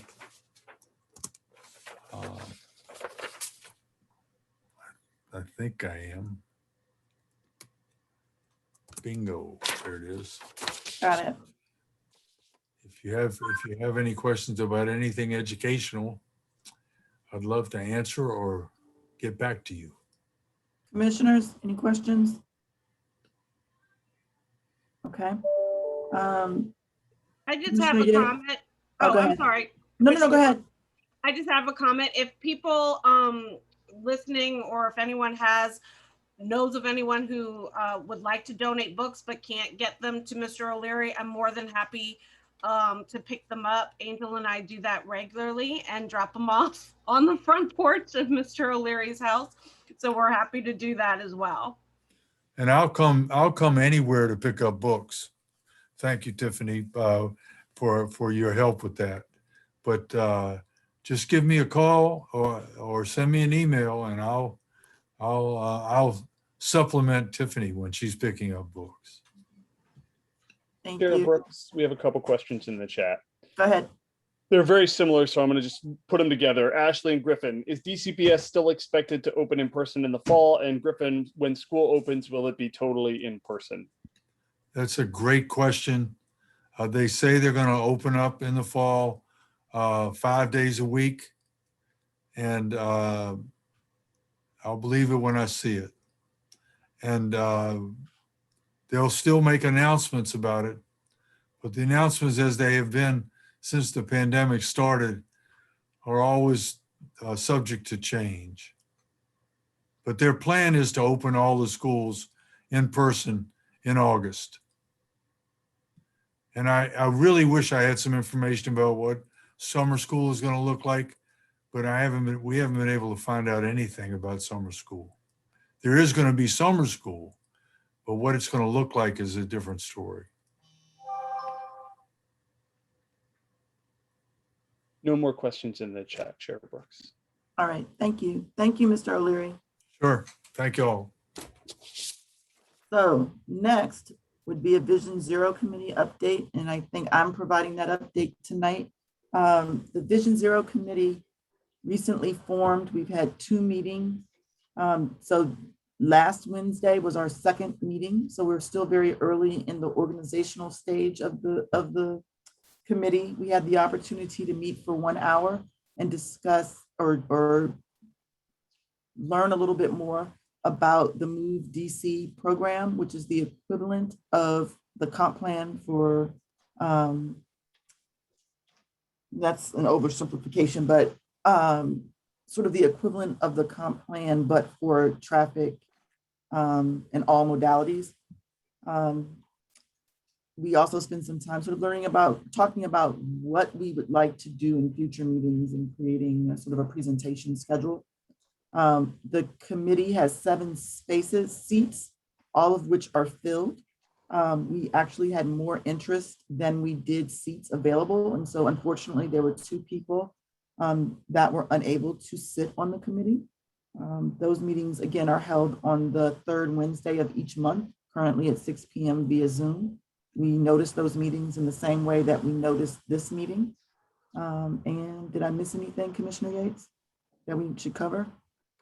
No, you were fabulous, Chair Brooks. Thank you so much. All right, so then we can move on to the first presentation, which is the DC Office of the Tenant Advocate. Is Nicole McEntee available? She's here. I'm getting her up in a second. Thank you.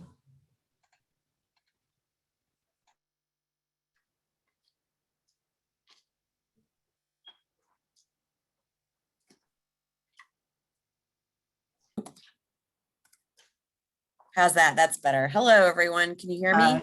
Yes, we can. Excellent. Okay. Thank you. Thank you so much for having me.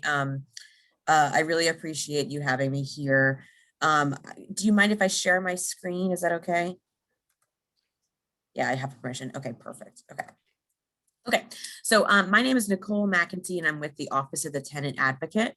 And I'm the program analyst as part of the Education and Outreach Department. And we're here tonight because we're presenting to ANCs across the city, before the public health emergency expires, to try to make sure that people, first and foremost, know that the Office of the Tenant Advocate exists and is there for them, and 2, how we can help tenants throughout the course of the public health emergency, especially as the eviction moratorium expires. So I'll go over sort of briefly kind of what we do in our departments. We have 4 different departments within our agency: legal representation, policy advocacy, education and outreach, and emergency housing. So I'm here from the Education and Outreach Department, and I'll talk a little bit about each. So legal representation, we provide technical advice and legal services to tenants regarding disputes with landlords. So this is the way that people most get in contact with their office, is they speak to either our case management specialists or our attorney advisors when they call us. And really, we are here for all tenants who want to give us a call. So if you are a tenant in the District of Columbia, no matter how much income you make, no matter where you live, no matter if you're in an IZ program or you're rent controlled or not, you can call our office and get free legal advice from either our case management specialists or our attorney advisors. So if you get nothing from my presentation tonight, please write down this phone number. This is the tenant hotline. It's 202-719-6560. And this is, again, the number to call to get advice from our attorneys and our case management specialists. So if you are a tenant, or if you know anyone who is a tenant, I would recommend that you either write this down or save it in your phone, because inevitably, as the public health emergency expires, you'll know somebody who's going to be experiencing a housing crisis or might be at risk of eviction. And this is a really good number to have. You can obviously also go to our website, ota.dc.gov, but really the best way to get in touch is to call that tenant hotline number. So what happens after you call that number is you go through our intake process, and your case is assigned to either a case management specialist or an attorney advisor in the order in which it comes in. Now, we're getting a lot of calls lately, obviously, because the public health emergency is expiring soon and people are getting worried about what's going to happen. So we anticipate we're going to have a lot of calls. So, it might take a day or 2 to get a response from us, especially because some of these cases can get complicated and we need to look at leases and check all of our facts. But give us some time and we will get back to you. And then we'll assign you to either our case management specialist or attorney advisor. And if you've called before, you may not be assigned to the same person, but we have everyone who is trained and able to help you here. And they'll provide advice to you based on your situation or develop actions to address the issue. And in some cases, either go to court or refer you to legal aid services. So that's our legal department. Our policy advocacy department does work mostly with DC Council to advocate for the rights of district renters in legislative, regulatory, and judicial contexts. So we draft legislation and testimonies to council. Some of the more significant legislative successes we've had lately, you may have heard of some of these. This is the Tenant Bill of Rights Act of 2014. This actually was really important because it required that landlords provide all tenants with what's called a Bill of Rights, which is a document that all tenants are supposed to be given when they move in to list all of their rights as a tenant in DC. And so that's something that's available on our website as well if you don't have a copy. The Fair Criminal Record Screening for Housing Act of 2016 was also something that came out of some work that our office has done. Through that, landlords cannot inquire about your criminal background until a conditional offer has been accepted or has been made to you during your rental application. The Fairness in Renting Act of 2021 is actually, it was passed as a temporary legislation, and we hope that it gets extended. Right now it goes through October, but this is extremely important. So this actually seals eviction records if you have no other eviction cases against you for 3 years. And it also prohibits filing on you if your rent is past due for balances less than $600 in rent. So these are sort of major restrictions that actually went into play during the public health emergency, but haven't quite been realized because obviously during the public health emergency, evictions are currently prohibited. So we think that as the public health emergency eventually expires and evictions become legal again, this act will come into play significantly. And then obviously, of course, the thing that's on everybody's mind is the public health emergency legislation, which of course says that evictions are not allowed except for rare exceptions for public safety, which is the carve out that was recently passed by council. So evictions are not allowed until at least 21 days after the end of the public health emergency. And then of course, rent increases are not allowed as well until 30 days or more after the end of the public health emergency. And as you may have heard, the public health emergency has been extended to July 25th. So there's still, 8 weeks or so left, at least for this current extension. We don't know whether it would be extended one more time or not. Okay, and then also another one of our departments, which is where I come out of, is the Education Institute. So we offer webinars and trainings that are available for free. We've been doing them through Zoom for the past year, which has been really successful. But I think prior to COVID and once things kind of open up, we'll start doing them in person again as well. So we offer a renters' rights training, a lease 101 training, a training on how to form a tenant association, and a training just on what our organization does and how we can help other government agencies or community groups. And then we also have reference materials and forums and infographics and all of those kind of materials available for people who need them. So some quick updates for ANCs. Obviously, as I said, the public health emergency has been extended to July 25th. So again, no evictions except for those rare cases of public safety concerns are allowed until after July 25th. And same with rent increases. Rent increases are not allowed as well. We do want to mention the Stay DC program that is not administered by our office, but we do like to make sure that tenants are aware of it because it is a step toward preventing eviction. We assume that as the public health emergency expires, it will be all the more important for tenants who qualify to have applied for that program if they're at risk of eviction. So the website is stay.dc.gov. And this is a rental assistance program funded by the American Recovery Act. And it provides available 12 months of back rent, as well as 3 months of future rent, and a renewal of the 3 months of future rent if you qualify. So I would encourage anybody who is, owes any amount of rent at all to look into that program to see if you qualify and go ahead and apply. Two other quick updates we have are the Rent Control Clearinghouse database. This is actually a project that the OTA has been tasked with delivering, and it's actually going to be a wonderful resource for everyone in the district. It is going to offer essentially a centralized database online where anyone can search for all rent control units and buildings in DC. So if you are a renter looking for housing, it'll list all of the available rent controlled units, as well as past rent increases over, the course of possibly decades on some of these units. So we're essentially consolidating all the data that the rental accommodations division has on paper in their office and putting it online in an accessible resource for anyone to use. So this is a longstanding project that's taken a few years, and we anticipate will be in beta testing probably by the end of this year. So look out for that, and we'll have more updates that we'll provide to ANCs and to other government agencies as the project kind of moves forward toward the end of the year. And then kind of the last update that I wanted to mention is we host those renters' rights trainings that I mentioned. Those are currently hosted virtually, and we do one a month in English and one in Spanish, so they're on the same day. So the next one is going to be Thursday, June 17th.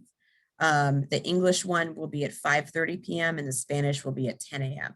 So if you are interested in signing up for that, you can go to our website or our Twitter, or just shoot me an email, and I'm happy to put you on the RSVP list. And I will put my contact information in the chat box as soon as I'm finished. And then lastly, I just have some helpful links here. These are all links to our website, which is ota.dc.gov. So all of this information can be found there, but these are sort of key.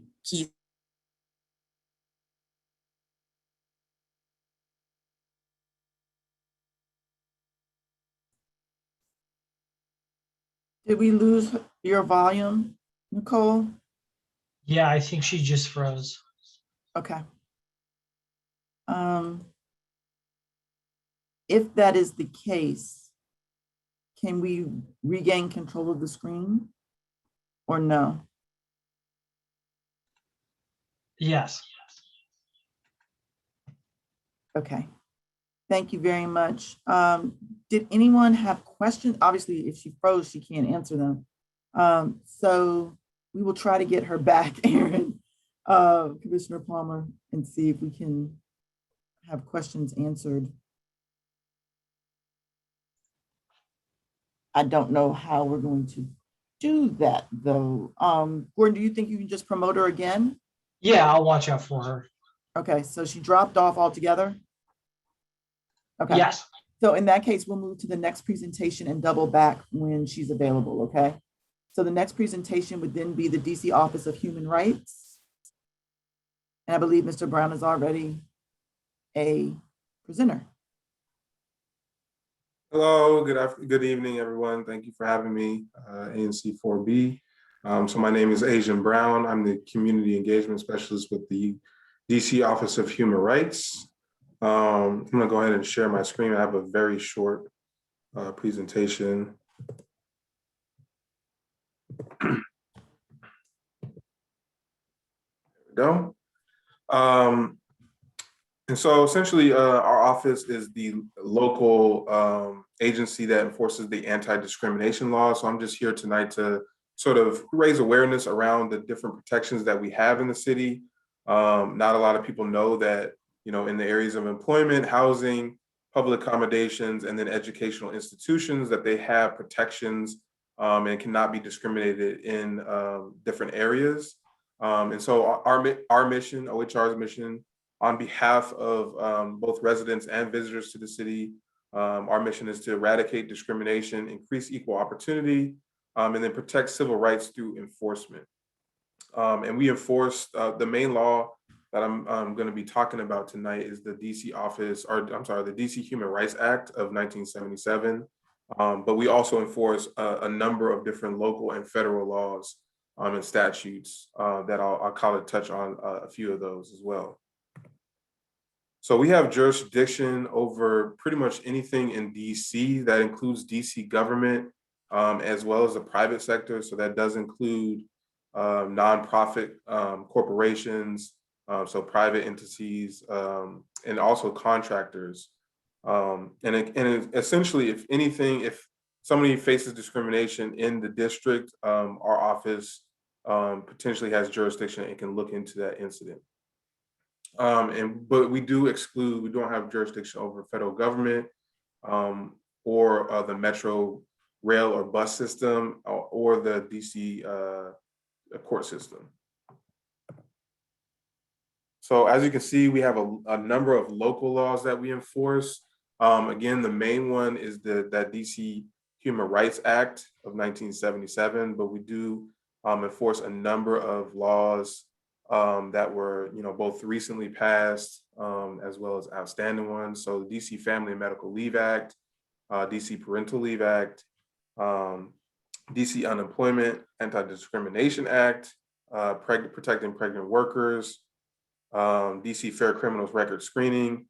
So that's for employment. And as OTA just mentioned, we enforce the DC Fair Criminal Record Screening in housing, which again limits housing providers' access to criminal backgrounds on that initial application process. They have to essentially offer someone a conditional offer of housing before they even can inquire about criminal background. And then even still, they can only go back 7 years. And there's different criteria. There has to be a sort of a legitimate business reason for them to revoke that offer. So we look into cases where they've violated that law, where they've accessed criminal backgrounds before that offer, and as well as if they improperly revoked someone's housing offer. We also enforce the Fair Credit and Employment Act. So employers can no longer check people's credit history or use it as a barrier to either employment or promotion. And then we have a brand new law which protects survivors of domestic violence in the workplace. So previously we have a law that protects domestic violence survivors in housing, but now we have that in place for employment.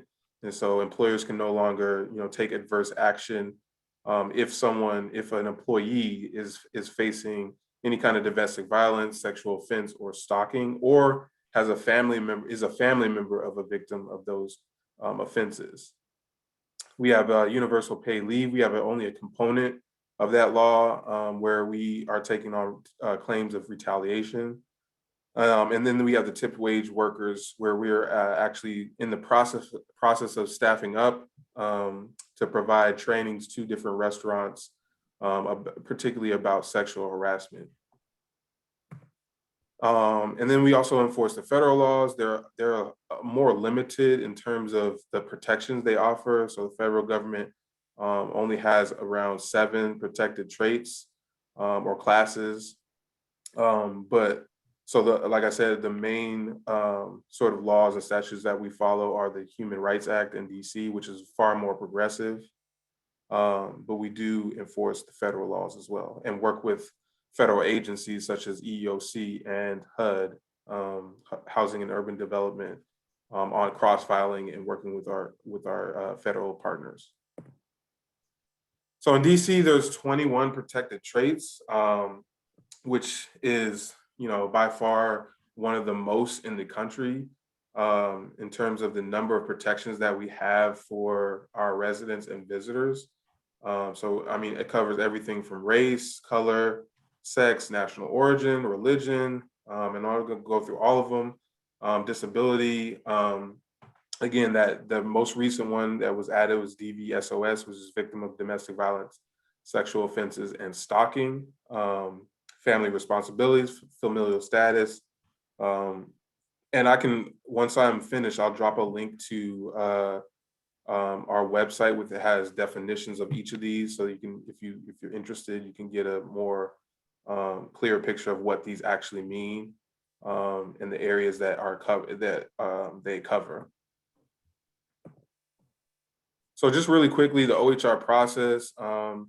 Somebody feels like they've been discriminated against, and again, in those areas of employment, housing, public accommodation, or educational institution, they file a complaint through either our website or via mail. Right now, we're currently not taking any in-person appointments, obviously due to the pandemic.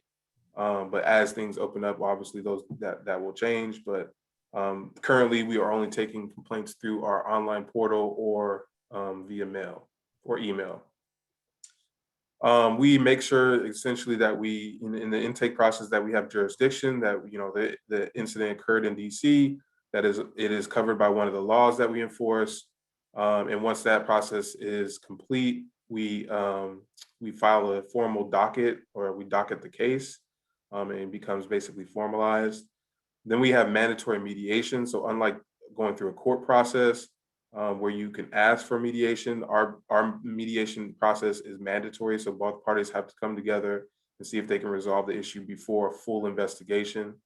And if it doesn't get resolved, then that's when we move into the investigation stage. Investigators will sort of go over the facts of the case. They'll interview both parties, both the respondent and the complainant's story and witnesses, and ask for documents, and basically determine if there was probable cause of discrimination or not. And once they make that determination, if they find cause of discrimination, there's what's called a conciliation, and that's essentially just a second mediation. But this time, the complainant is armed with the fact that we found in their favor. And if there's no resolution there in the conciliation, it goes to, that's the only time in the process where it becomes public. Everything else is confidential. So our process is completely confidential until that public hearing with the Commission on Human Rights, which is that last step. We also have a number of special equity programs. So we enforce the Language Access Act, and we have the Language Access Program housed within our agency, which essentially, and I'll touch on that a little bit more, but they ensure that people that have limited English proficiency or don't speak English at all have access to government services, and are able to access those essential services, especially at the DMV and sort of the human services offices where they can get assistance. We also have the Youth Bullying Prevention Program, where we basically monitor all of these schools' bullying policies and make sure that they're implementing them correctly, and coming from a public health sort of lens instead of like a discipline or suspension sort of based approach. We also have the Street Harassment Program, where we're sort of the first in the country, where we're looking at the impacts of street harassment, as well as how to sort of make recommendations to both the council and the mayor on how to educate folks on that kind of behavior. And then we have tip wage workers, which is very new, and we're staffing up for that particular part in that legislation. And then our fair chance initiatives, as I talked about, the fair criminal record screening, or as it's properly known, ban the box laws that we enforce, basically allowing returning citizens that are coming home, for them to be judged basically on their skills and their experience instead of their criminal background on the initial, application process. So again, Language Access was OHR's first equity program. And again, it just assures that those that speak or have limited English proficiency or do not speak English are allowed to access government services. I know there was a recent amendment to the law where now ANCs have access to get those kind of language services. And I'll be happy to have my colleagues come from Language Access and speak to that in more detail. So if you're interested, please contact me, and I can arrange for them to come to the meeting. I know the city is very diverse and has, is growing in its sort of language access needs. So, that might be. Mr. Brown, I'm sorry to interrupt you, but you're cutting into the discussion time at this point. So I'm sorry. I'll speed along. Okay. I'm almost finished though. Okay. So moving along, we have I'll speed through these because they're not as important, but we do have awareness campaigns that we've launched in the past, just trying to spread awareness about and prevent sort of the misconceptions that lead to discrimination. So you can take a look at those as well. I can post links to on our website. And then we also publish publications, just, offering guidance to both businesses and the public about different things to watch for in terms of how to avoid discrimination and treating people fairly, really. So our motto is to increase understanding, reduce prejudice, and end discrimination. And at that point, I'll open it up for any questions that you may have, and do my best to get you an answer. And thank you very much again for your time. Thank you. Mhm. Commissioner Palmer, I know you had a question. Yeah, can I question both presenters since the Office of the Tenant Advocate is back with us? We'll try and make these brief. I first wanted to thank Nikki for joining us and for that presentation. I'm really heartened to hear about the rent control clearinghouse database, which I think will be a wonderful resource for residents. I wanted to ask who dictates the office's mandate, like how your mandate is defined, and also to let you know that we have a Housing Justice Committee, and I would love to have you as a presenter to talk about services and legislative goals that we might support. Absolutely, those are great questions. You can hear me, right? It's an echo. Is that better? Yeah. Okay, great. Yeah, thank you, Erin. Yes, so the rent control clearinghouse database was actually originally a project that was given, council gave it to DCRA a few years back, and then due to several issues, it ended up in OTA's lap. So we've had it over the past about year and a half or so. So COVID stalled, some of our work, obviously, that we were trying to get this done.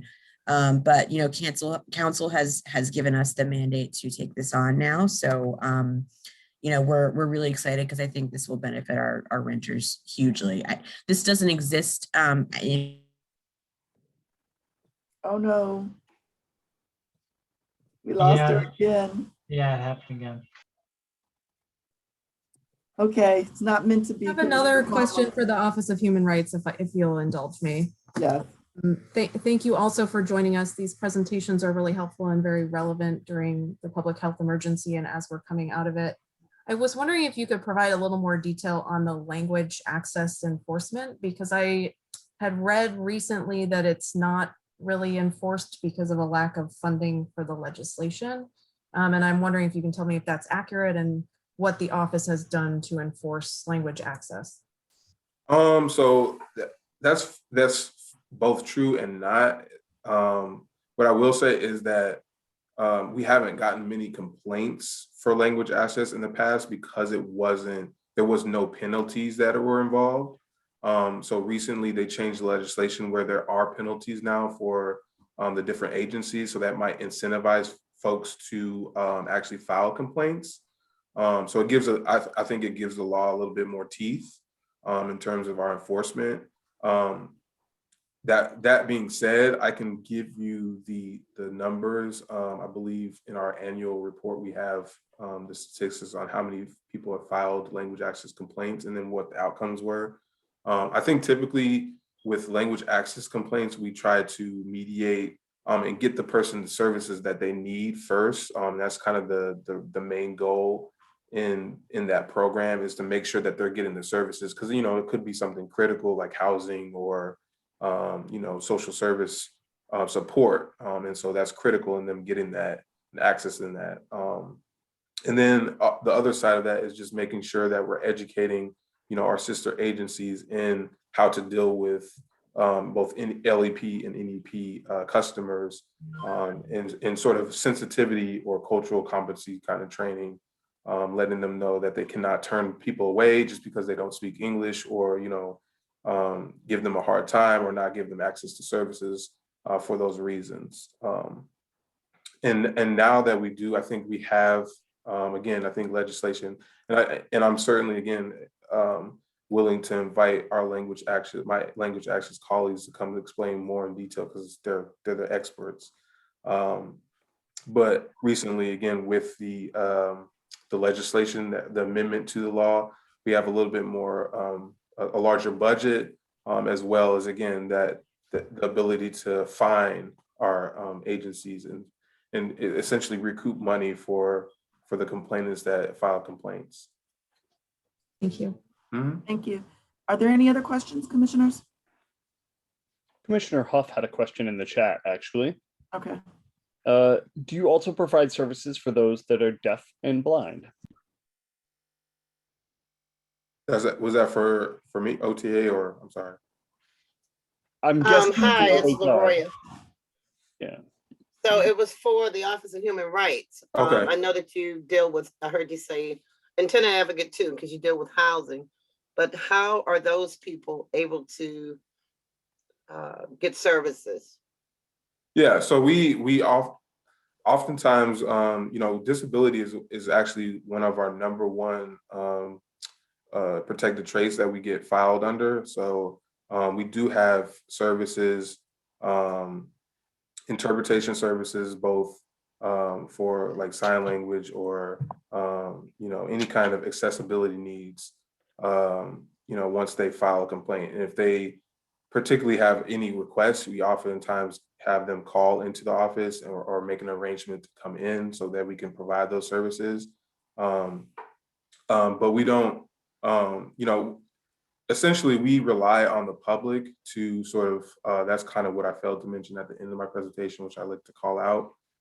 We rely on the public to file complaints and hold these sort of bad actors accountable. We know obviously that discrimination still takes place. It might happen a little bit more subtly these days.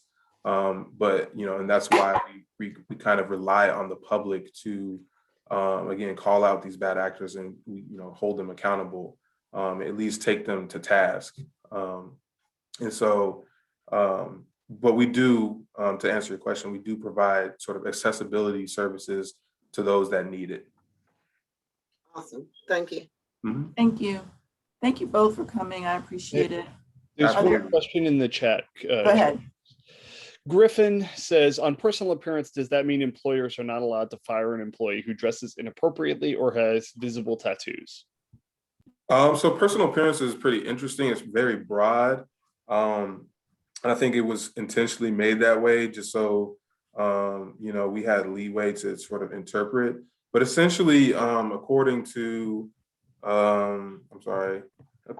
our definition, personal appearance is anything outward appearance, but is subject to the business requirements or standards.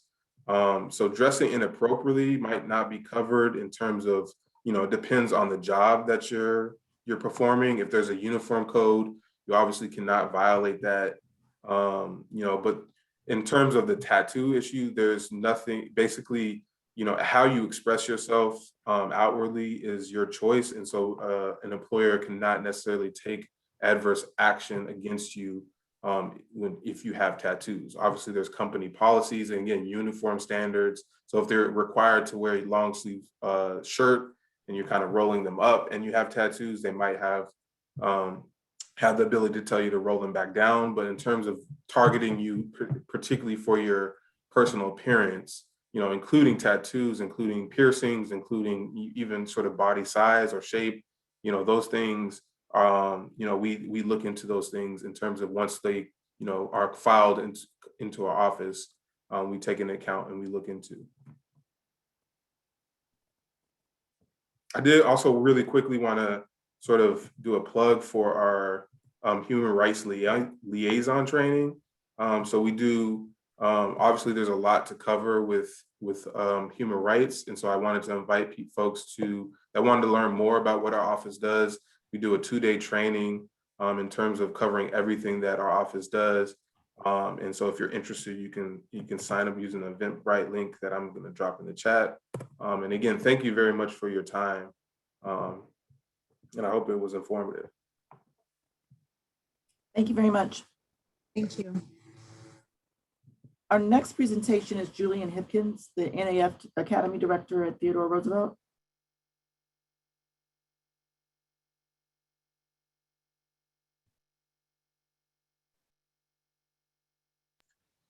Go ahead, number ending in 610.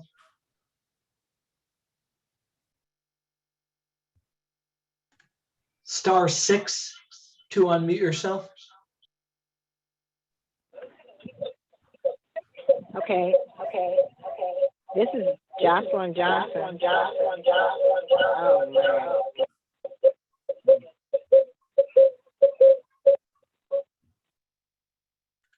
Got it. That's Commissioner Johnson.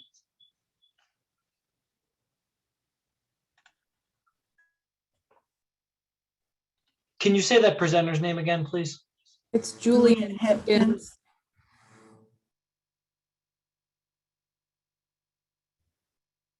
Coming over right now. I do think though that Commissioner Jocelyn Johnson is trying to be, is raising her hand to be heard. So if she has a question, she can ask that before we begin the presentation.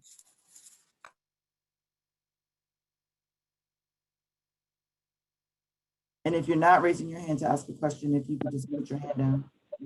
The new person came on from tenant advocate. They finished.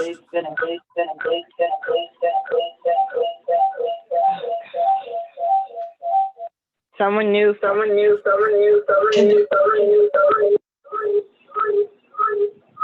I'm muted on the. I'm muted on the computer and I am on the phone. The reason that there's an echo is because you're not muted on one device or another. If both devices are on and there's an echo, that creates an echo.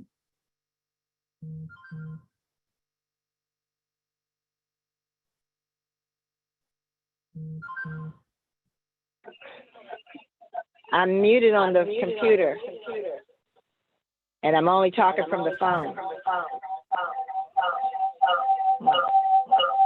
And I have my volume way down.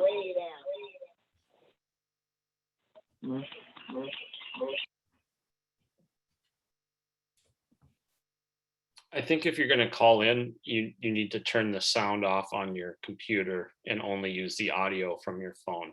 So both for speaking and listening in. That's correct. Let me go out and come back in. She actually has to switch from computer audio to phone audio. So if the volume is down, but she's still on computer audio, she's still going to get an echo. Yeah.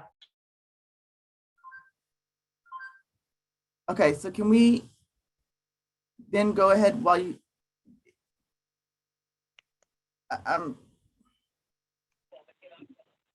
I'm going to go out and come back in.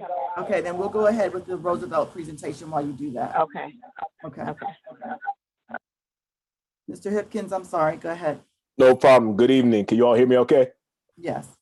Excellent. I'm going to share my screen. Hopefully the sound works as well. Let's see. All right.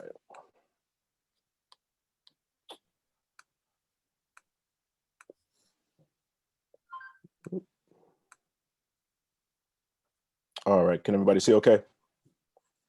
Yes. Yes, sir. Okay. Excellent. All right. So good evening. Thank you so much. It's an honor to be here this evening. My name is Julian Hipkins, and I'm the NAF Academy Director at Theodore Roosevelt High School.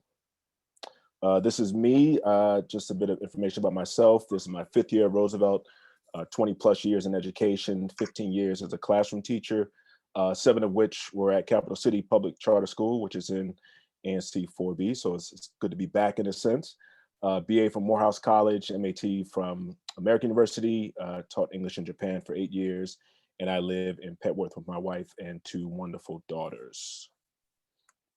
What is NAF? NAF is a national network of education, business, and community leaders who work together to ensure high school students are college, career, and future ready. As you can see by this map, there are a number of NAF academies all across the district. This year, Roosevelt, with our 2 academies, these are brand new for us, culinary arts and global service and diplomacy. Some NAF benefits, these are just a few paid internships for students starting after their 11th grade year, one-on-one academic support, career exploration site visits, which have been obviously a bit tricky this year because of especially because of COVID, guest speakers from the industry, job shadowing, mentoring opportunities, college prep opportunities, and guaranteed interview once students graduate from college with an organization or a company in the area related to global service and diplomacy. Work-based learning is a big part of our NAF academies. We have a number of guest speakers every month. Right here we have two, one for global service and diplomacy, and of course one for culinary arts. So these have been really great. Students have said this is the thing that they love the most, one of the things they love the most about our academies. And Janice Lewis-George, Councilmember Janice Lewis-George, is one of our guest speakers for our Global Service and Diplomacy Academy. And I'm glad to announce she's going to be our commencement speaker this year for Roosevelt at Audi Field on June 21st, I believe, at 7 p.m. So we're very excited. She's been a huge supporter of Roosevelt, of education in general, as you know. But since I work at Roosevelt, I love her support for Roosevelt High School. First, I'll talk about our Global Service and Diplomacy Academy. This is our amazing teacher, Miss Stephanie Beer. As you can see here, she's has a very distinguished career in DCPS. She's actually taught every social studies course that DCPS has for high school students, and BA International Relations, MA International Education, is taught in Spain, South Korea, and France, lives in Ward 7. And she also speaks Spanish, which is great for Roosevelt because we have an international academy with majority of which are Spanish-speaking students. So a really great asset for Roosevelt. Some of the great things happening in this academy, we have a virtual exchange with the Green Bay High School in New Zealand, not in Wisconsin. That's what I thought at first as well. Green Bay High School in Auckland, New Zealand. And students exchange videos using Flipgrid. And then once a month, we have a live exchange with students. So it's really a lot of fun to hear their thoughts about the United States and our students' thoughts about New Zealand. All of our students in our Global Service and Diplomacy Academy and some in culinary arts have access to Rosetta Stone to study any world language they like. So we have students learning Arabic, Korean, Japanese, whatever they want to learn, whatever Rosetta Stone offers. A lot of students take advantage of that, which is paid for by the NAF Academy. I'm going to play one very short student testimonial. This is from one of our students, Candace Johnson. Hopefully the audio works. Hi, my name is Constance Johnson. I am a 9th grader. Out of all the schools that I looked at, I chose Roosevelt. I felt that it was the best choice for me and it best fitted me. I really liked the programs that they offered, like the NAF Academy of Foreign Service. I really like to expand my exposure and my knowledge beyond just, the United States. So I really like that I could possibly expand my career beyond the United States and go to other places and help those places and to make like an impact on public health abroad, because that's been my dream basically. So yeah. All right, so future international doctor there. Next Academy, Culinary Arts, is our amazing Chef Wiggins, who's been featured on a number of news programs, news articles for his quarantine kitchen lessons. A lot of great things happening in culinary arts as well. Apple for the Teacher program. This is when students who are in person at Roosevelt, a very small group, make meals for staff members at Roosevelt in the building who are there every day. Here's a student testimonial from TT, one of our culinary arts chefs. Hi, my name is TT, and I am a 10th grade Rough Rider. To be honest, Roosevelt wasn't my first choice choosing high schools, but during my first week in Roosevelt, I knew that it was where I was supposed to be. The community, the teachers, the student leaders, the principal, it's just the community that makes Roosevelt so special. And not to forget our NAF Academy and our SGA, being a part of that makes I met amazing people at these sort of events, and everybody just wants you to succeed, and you can feel the camaraderie around the school. So I hope you join us.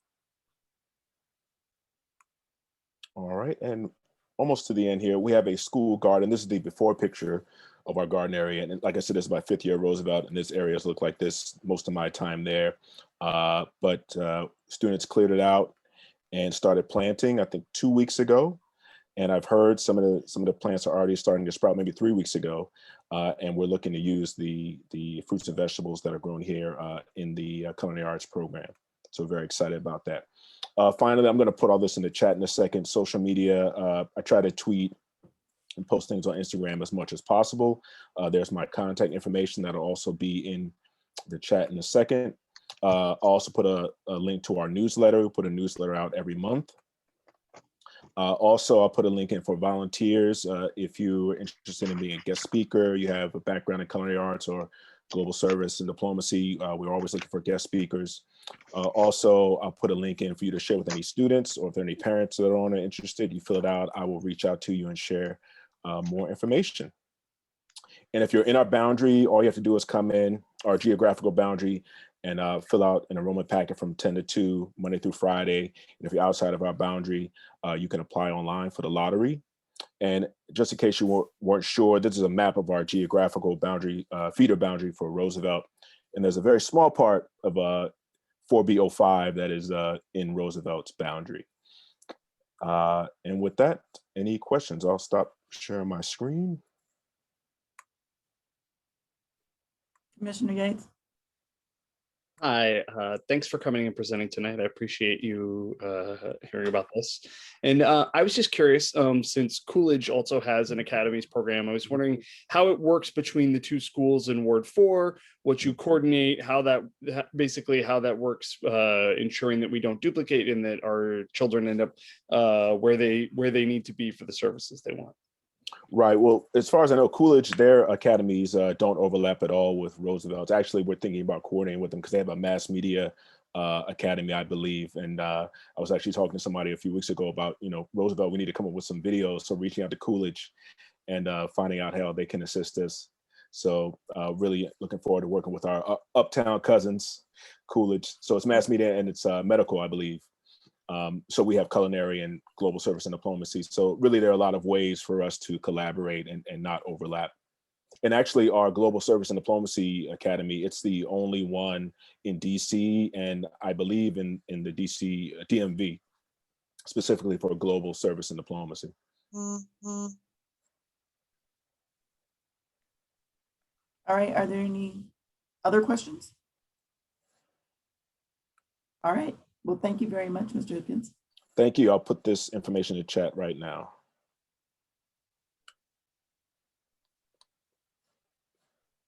Thank you. All right. Moving right along on the agenda, we have reached the consent calendar based on the adjustment to the agenda. There are now 3 items on the consent calendar. Item number 1 is resolution 4B210501, calling for always stop signs within Advisory Neighborhood Commission 4B. A letter requesting traffic safety improvements on Aspen Street. Resolution 4B210502, requesting the installation of speed humps on the unit block of Underwood Place Northwest. All of these resolutions and letters have been placed on the website for review. Is there a motion to accept the consent calendar as presented?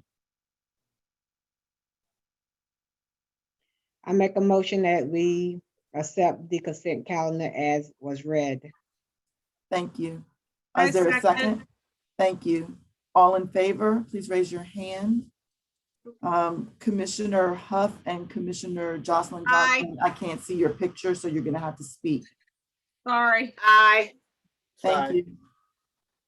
I saw your 2 resolutions and I thought they were good. Commissioner Jocelyn Johnson, you're still muted. I need to know how you're voting.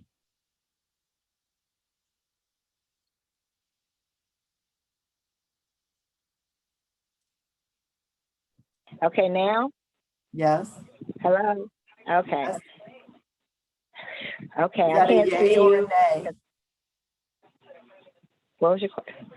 Are you voting yay or nay on the consent calendar? Yay, yes. Okay. Thank you.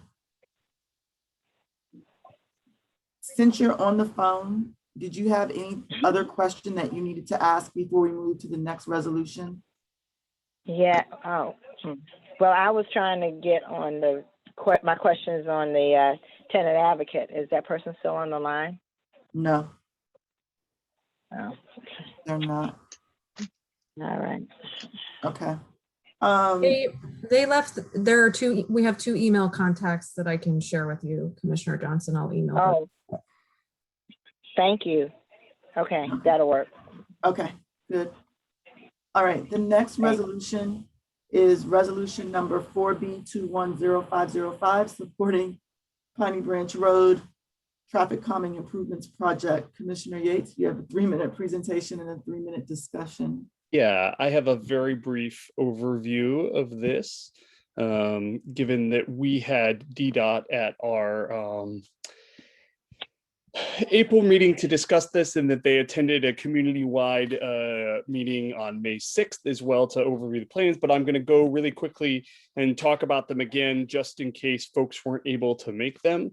As you know, Piney Branch Road between Butternut and Eastern Avenue in this area covered by this project is among the most dangerous areas in Single Women District 4B01. When you compare it to Georgia Avenue, I have a substantial stretch of Georgia Avenue, and I know people think of Georgia Avenue as the most dangerous thoroughfare in our area, but the areas affected by this project have significantly more crashes than Georgia Avenue does. This has been an extensive process going back years. I heard from a community member who was on Adrian Fenty's staff when he was first in office. And one of his first tasks as a Ward 4 council staff member was to flyer community members about improving safety on Piney Branch Road. So it's nice to finally see things going. I heard of children getting hit in front of Tacoma Education Campus as far back as the 80s. And this has been an issue for me since before I was elected in 2018. Recently, the key things that have gone into this are there was a Safe Routes to School assessment of the area around Tacoma Education Campus that started in December 2018 at the request of myself and the Tech PTO that identified key problems. The Rock Creek East Livability Study, which we'll talk a little bit more about later, took place over 3 years at the request of DDOT and Councilmember Brandon Todd that identified Piney Branch as a focus corridor due to the dangers in the area.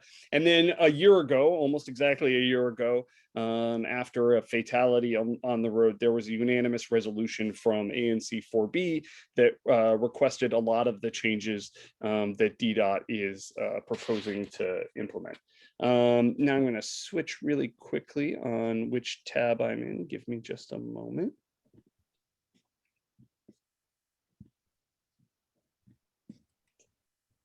And just really quickly take you a review of the plans. These are all available on the DDOT Notice of Intent website. This is an overview of the Rock Creek East Livability Study Plan that DDOT started with. And one thing that I do want to point out that this is not the final plan that we're presenting tonight, because thanks to the work of the commission and community members, there have been significant changes to this plan. One of the most notable ones occurs on this stretch of the corridor, which is between Butternut and Blair Road. As you will remember from that previous slide, originally the bike lane went down the side of the road opposite the school in front of the church and removed all the parking in front of the church and on the opposite side away from the school. Thanks to community advocacy, the protected bike lane switched sides in order to preserve the parking in front of Trinity Episcopal Church. The temporary safety measures that are in front of Trinity Episcopal Church will go away as part of this traffic calming improvement project, which will improve operations for hearses, limousines, and other important pickup and drop off activities in front of the church, because they'll have a full 8-foot parking lane and then a 5-foot bike lane between them and traffic, as opposed to right now where they don't even have a full parking lane in which to park a hearse or a limousine for a special event there. So if this project doesn't get done and the status quo stays in place, it's actually going to be less safe for people unloading or loading directly in front of the church. One of the major challenges that we have along Piney Branch Road and in front of Tacoma Education Campus is that the lane widths, as you can see, range between 12 feet and 16 feet wide.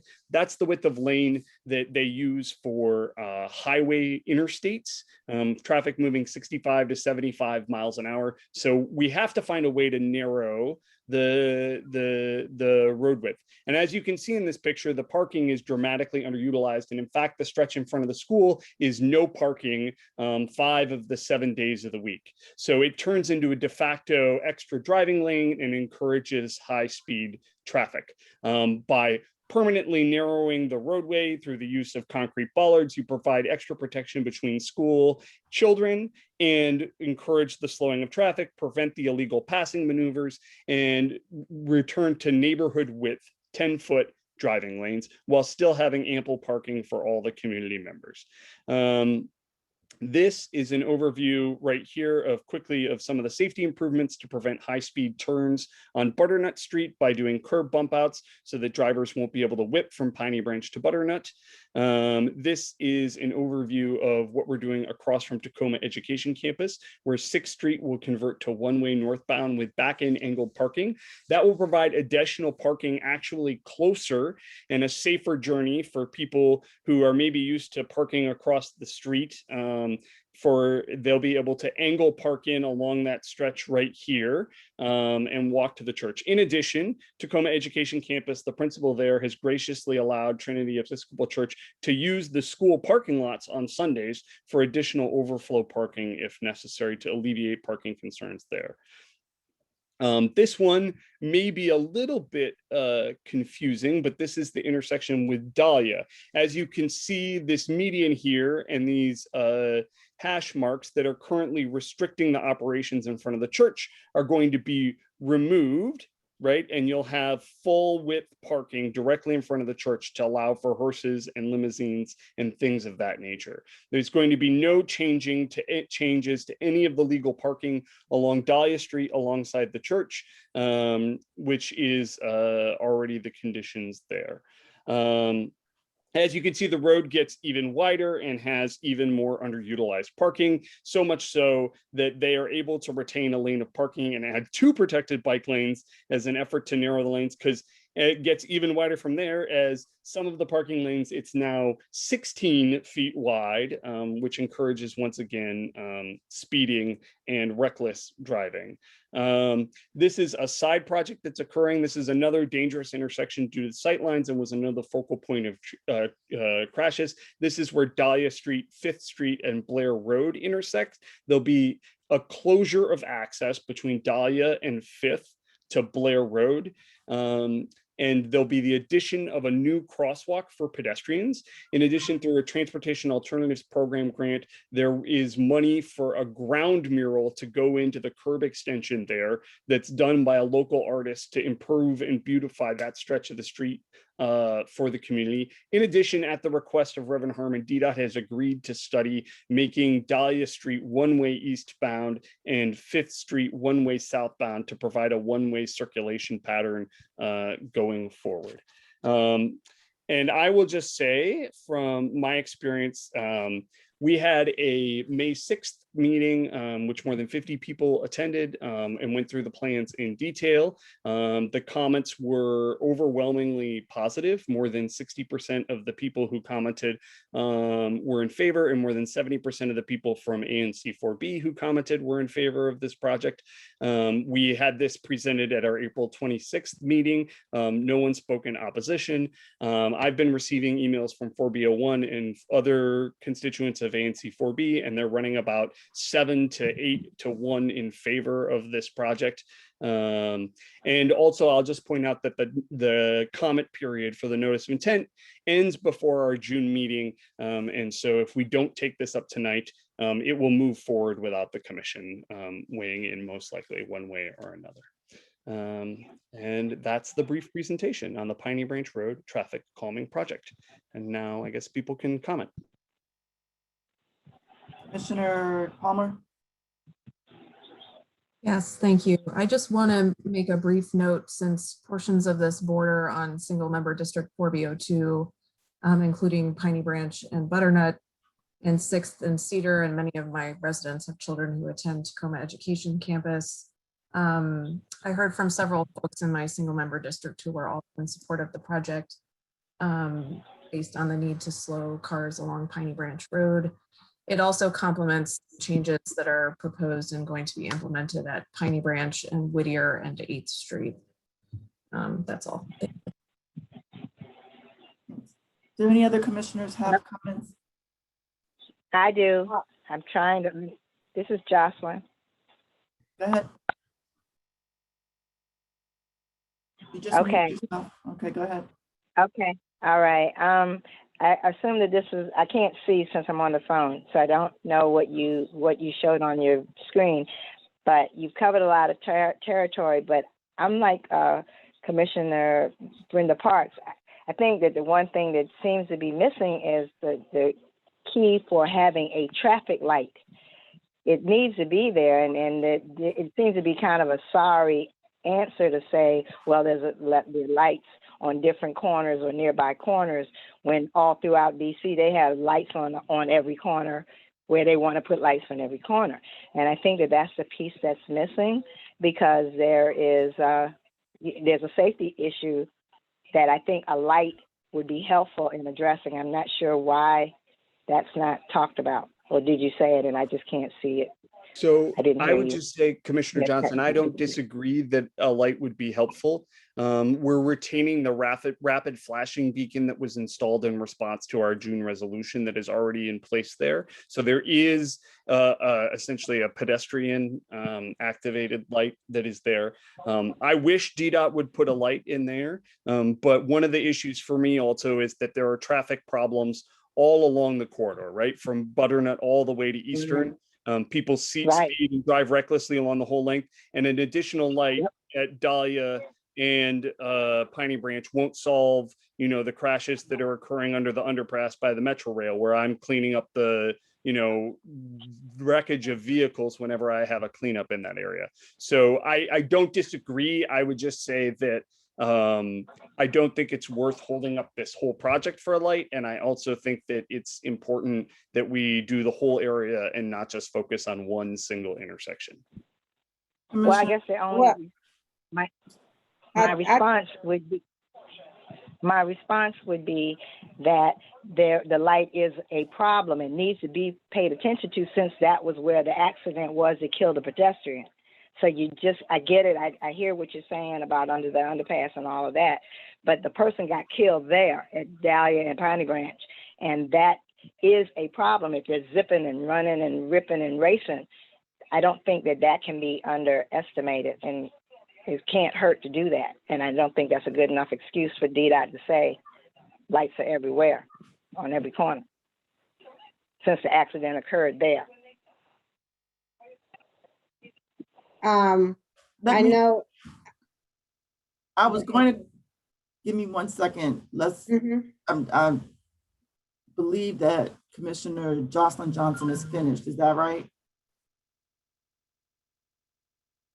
Yes, I'm sorry. Okay. Oh, you mean you didn't hear me? Oh, no, we all heard you. We all heard you. I just want to make sure you were finished. Oh, I'm done. I'm sorry. Okay. Yes.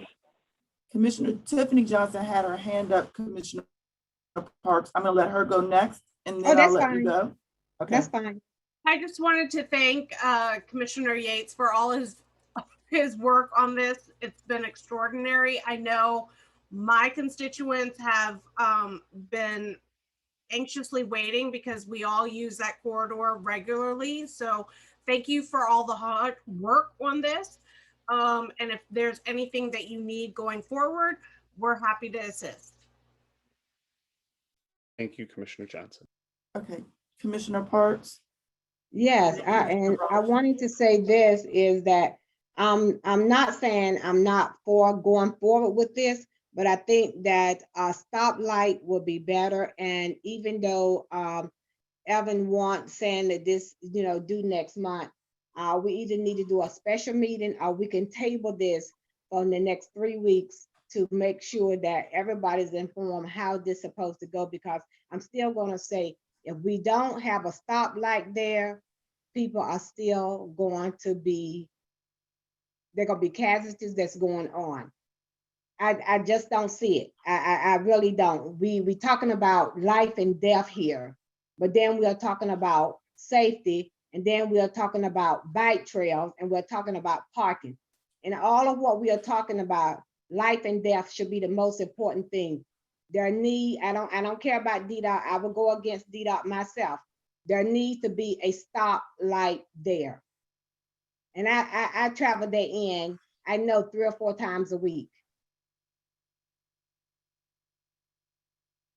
I'm finished. I just want to Did you say my name? Yes, I did. Okay, thank you. I just wanted to clarify before I jumped in. Before we proceed, I just wanted to acknowledge the comments made about the 7100 block and what those residents have requested, and just ask Commissioner Yates what's your take on that request. So the concern that I have is, frankly, that I'm not a traffic engineer. I do know that if we don't physically separate the bike lane to narrow the roadway, we're going to end up with the situation we have, which is an overly wide roadway with people traveling too fast on it. And in short, between the requests along that block and the next block, right, which we've also heard in this meeting, we're looking at almost half the entire stretch with no physical narrowing whatsoever without it, which is, to me, an unacceptable compromise that we would essentially remove the main traffic safety benefit, right, of narrowing the roadway physically because of specific interests in certain areas. And I'm not going to weigh one request against the other, right? Like, I'm not an engineer. I'm not qualified to say you're smarter than you deserve it more than this other block deserves it more. Like, I'm not comfortable doing that. And so I think that the answer has to be that we're going to have to trust the experts on this. And if they submit their comments on the NOI, and I think if DDOT sees merit in them, they'll act on them, because they responded to other comments in this project and help people get the changes they need. Yeah, okay, thank you for that. And I do think it is worth keeping in mind that what we decide is not decisional like that. I mean, we're making a recommendation, but it doesn't preclude DDOT considering all the other comments and making a decision. Thank you. Commissioner Yates, what has been, and perhaps Samira Benitez needs to be promoted back to presenter if she's still on the call, but what is Councilmember Louis George's position on this potential change? So she spoke at the community meeting. I don't know what her office's position on it is, though. Samira? Hello. I missed when I was being promoted. I missed the question. I was asking what was Councilmember Louis George's position on this NOI and the potential changes to Piney Branch Road. Well, I know that she attended the meeting and was part of the meeting, and she expressed the urgency that is needed to go with recommendations that will prevent any further loss or any further injury in our communities. So that is what she presented during the meeting, making sure that we prevent those losses and those injuries from further happening. As I'm listening to the meeting, I do want to make sure that we understand what the processes for requesting certain things are. I am a member of 4B04, used to be a member of 4B05. I grew up in that corner, and we've always wanted a traffic light in there. It's a slow process. There is a stop sign now there, which my mom reports has prevented from accidents happening. And it's a slow progression, but I used to be a teenager then, I'm an adult now. So that just speaks to what the process of installing measures that will prevent from further loss of life and damage happening in there. In areas that are like this. I can get back to you with more information about what the official position from council member is. I do know that I do agree with Commissioner Yates that we need to trust what the engineers are, and see what is being recommended in this area. Okay, thank you for that. Mike, I have a We're gonna question. move to the questions. I'm sorry, who was that? I have a question. Jocelyn, I have a question.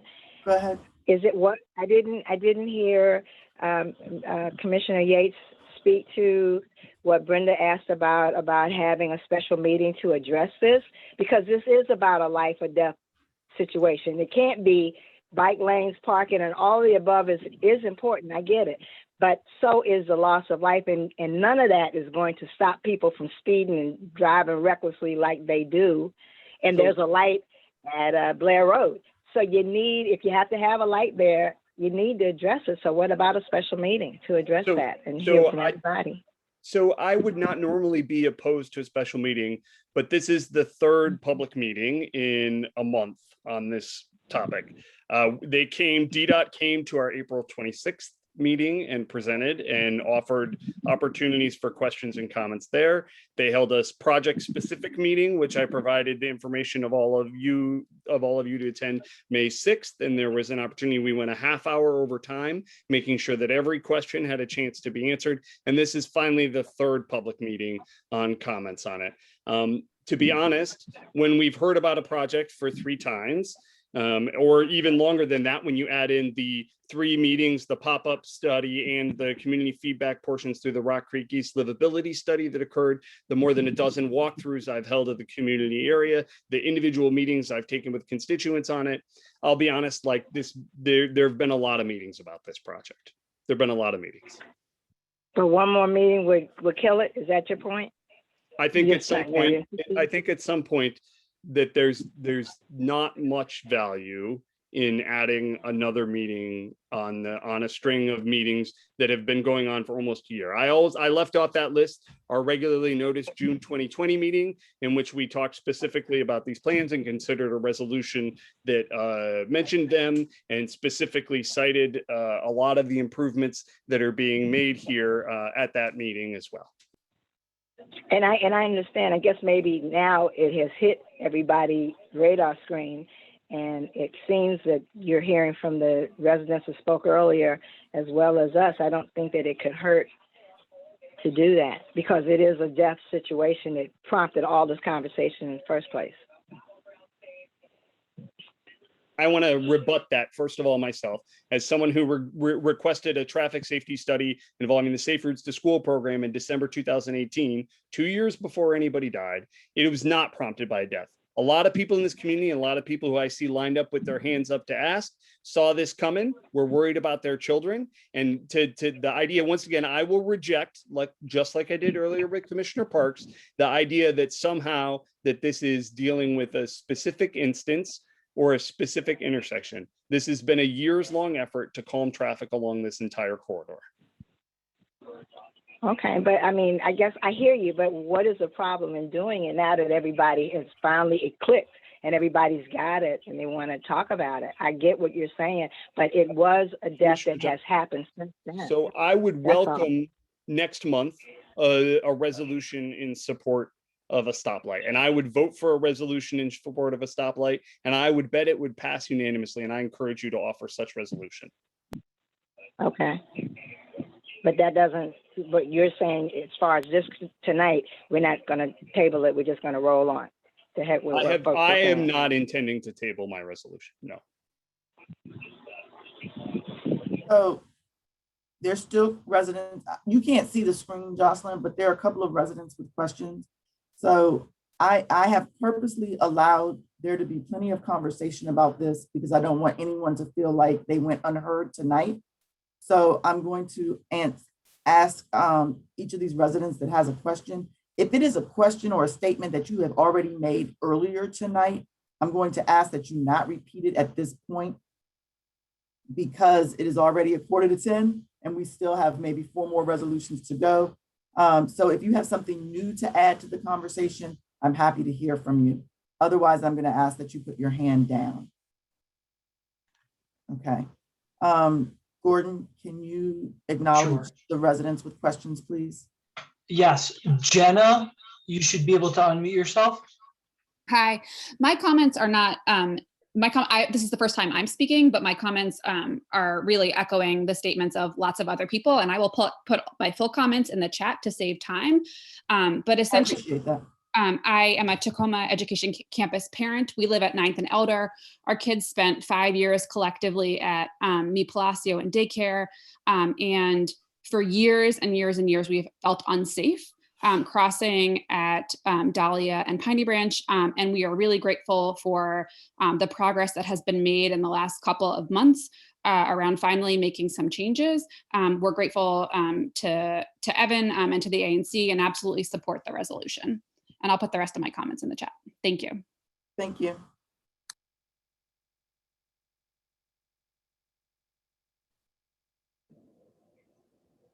Natalia, you should be able to speak. Thank you so much. I also want to add my support to this resolution. I am also a Tacoma Education Campus parent for the past 4 years, and I'm a member of the PTO. And, you know, we have just been worried about this and talking about this for many, many years now. And I just want to underscore that this is a neighborhood school where most people walk or take public transportation to and from school. And it's pretty shocking that the corridor is designed in such a way that it promotes highway speeds around a neighborhood school. And what I appreciate most about this plan is that it's so strategic about looking at smart ways to adjust behavior along the entire corridor. It's really, really smartly done. It's not adding one stop sign or one light, but it's really looking at how can you narrow roadways, reduce speed limits, increase the space between kids and speeding cars all along this corridor. But it also takes into account the needs and preferences of other community members. But at the same time, I think we can all agree that it's worth a little bit of inconvenience and a change in the status quo in order to prioritize the safety of our kids. It seems like we're all quite anxious to move forward and capitalize on the momentum that we have right now and the consensus that we have right now without waiting for there to be a tragic accident. And just one last point, I just want to point out that kids don't always do what we expect them to do. They're not always crossing where they're supposed to be crossing. They're going to chase a ball in the middle of the street, and so, I just want to close by saying how much I support that we're looking at ways to increase the barriers between kids and speeding cars at every point along this corridor. So thank you so much for your leadership on this. So before we go to the next resident, Gordon, I'd like to say this. I think there are a couple of things that people misconstrue. And so I want to lay some things out for folks. And Commissioner Yates, give me a little bit of latitude to speak on your behalf of what you're trying to do. And feel free to jump in and correct me if I misstate something. But I think there's this impression that whatever the ANC puts forward, number one, it's not all inclusive, and it doesn't necessarily have to be, one shot and there's no other shot to be taken, right? So if there's a resolution put forward today that doesn't address a stoplight, as Commissioner Evans said, if someone wants to double back and address a stoplight, they can do that. If in fact, DDOT receives our resolution, reviews it, and thinks there's something in there that either shouldn't be addressed or is missing, DDOT is the ultimate decision maker on how traffic, roads, etc., parking, all of those things are impacted. Obviously, ANC has a opportunity to weigh in on those things and make requests, but we're not the sole deciding body in what's going to happen on Piney Branch Road by putting forward this one resolution, right? So I just want to make that point as well. And I think that's the point that you were trying to make about another resolution about a stoplight. Yeah, and I'm sorry if I wasn't clear about that, but also I think this works in tandem with our other traffic calming efforts, right? Like through the commission and through DDOT and through the Metro Washington Council of Governments, we're working to make sidewalks wider along Blair Road, which is another big multi-year process that's going to take years to happen that'll improve traffic safety. You know, this commission unanimously passed a resolution that I sponsored for speed humps on Dahlia between Piney Branch and Georgia, which will hopefully supplement this project on another street that borders the school. None of these things exist in a vacuum, and none of them are set in stone. And we're going to continue, at least for me, to keep pushing forward and work to make the traffic safer in our communities. It's also been my understanding from DDOT that they will monitor this after changes are made. Whatever changes are made, DDOT will monitor this for a period of time. And if it's not effective or something needs to be tweaked, then they will do that. So people need to keep that in mind as well. And lastly, I just want to say that because a resident makes a suggestion or a suggested change to the resolution does not mean that Commissioner Yates has to change his resolution. So the question has been asked in the chat and asked in advance on email. What about the suggestions that I've made or the suggestions that someone else has made? Commissioner Yates has put forward the resolution that he wants to have voted on.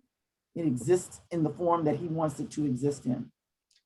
And I so don't I think, you know, I've heard a lot of feedback from a lot of people. Like I had bicyclists contact me and say they were upset that the bike lane isn't protected on both sides. You know, I had people say that it didn't go far enough, that there needed to be rumble strips or any number of other ideas that could be done. And the truth is that a compromise probably won't give everybody everything they want. But I think this represents a reasonable compromise and will go a long way to improve safety along a corridor that serves more than 600 daycare and elementary students every day. Nicole Lee, you should be able to unmute yourself. Hi. Thanks so much for the opportunity to just speak quickly. And I have a neighbor that was on, and hopefully she'll speak as well. I live on Piney Branch Road. I live right next to Tacoma Educational Campus. And I just wanted to say that I do support this resolution. I understand why people are asking for more.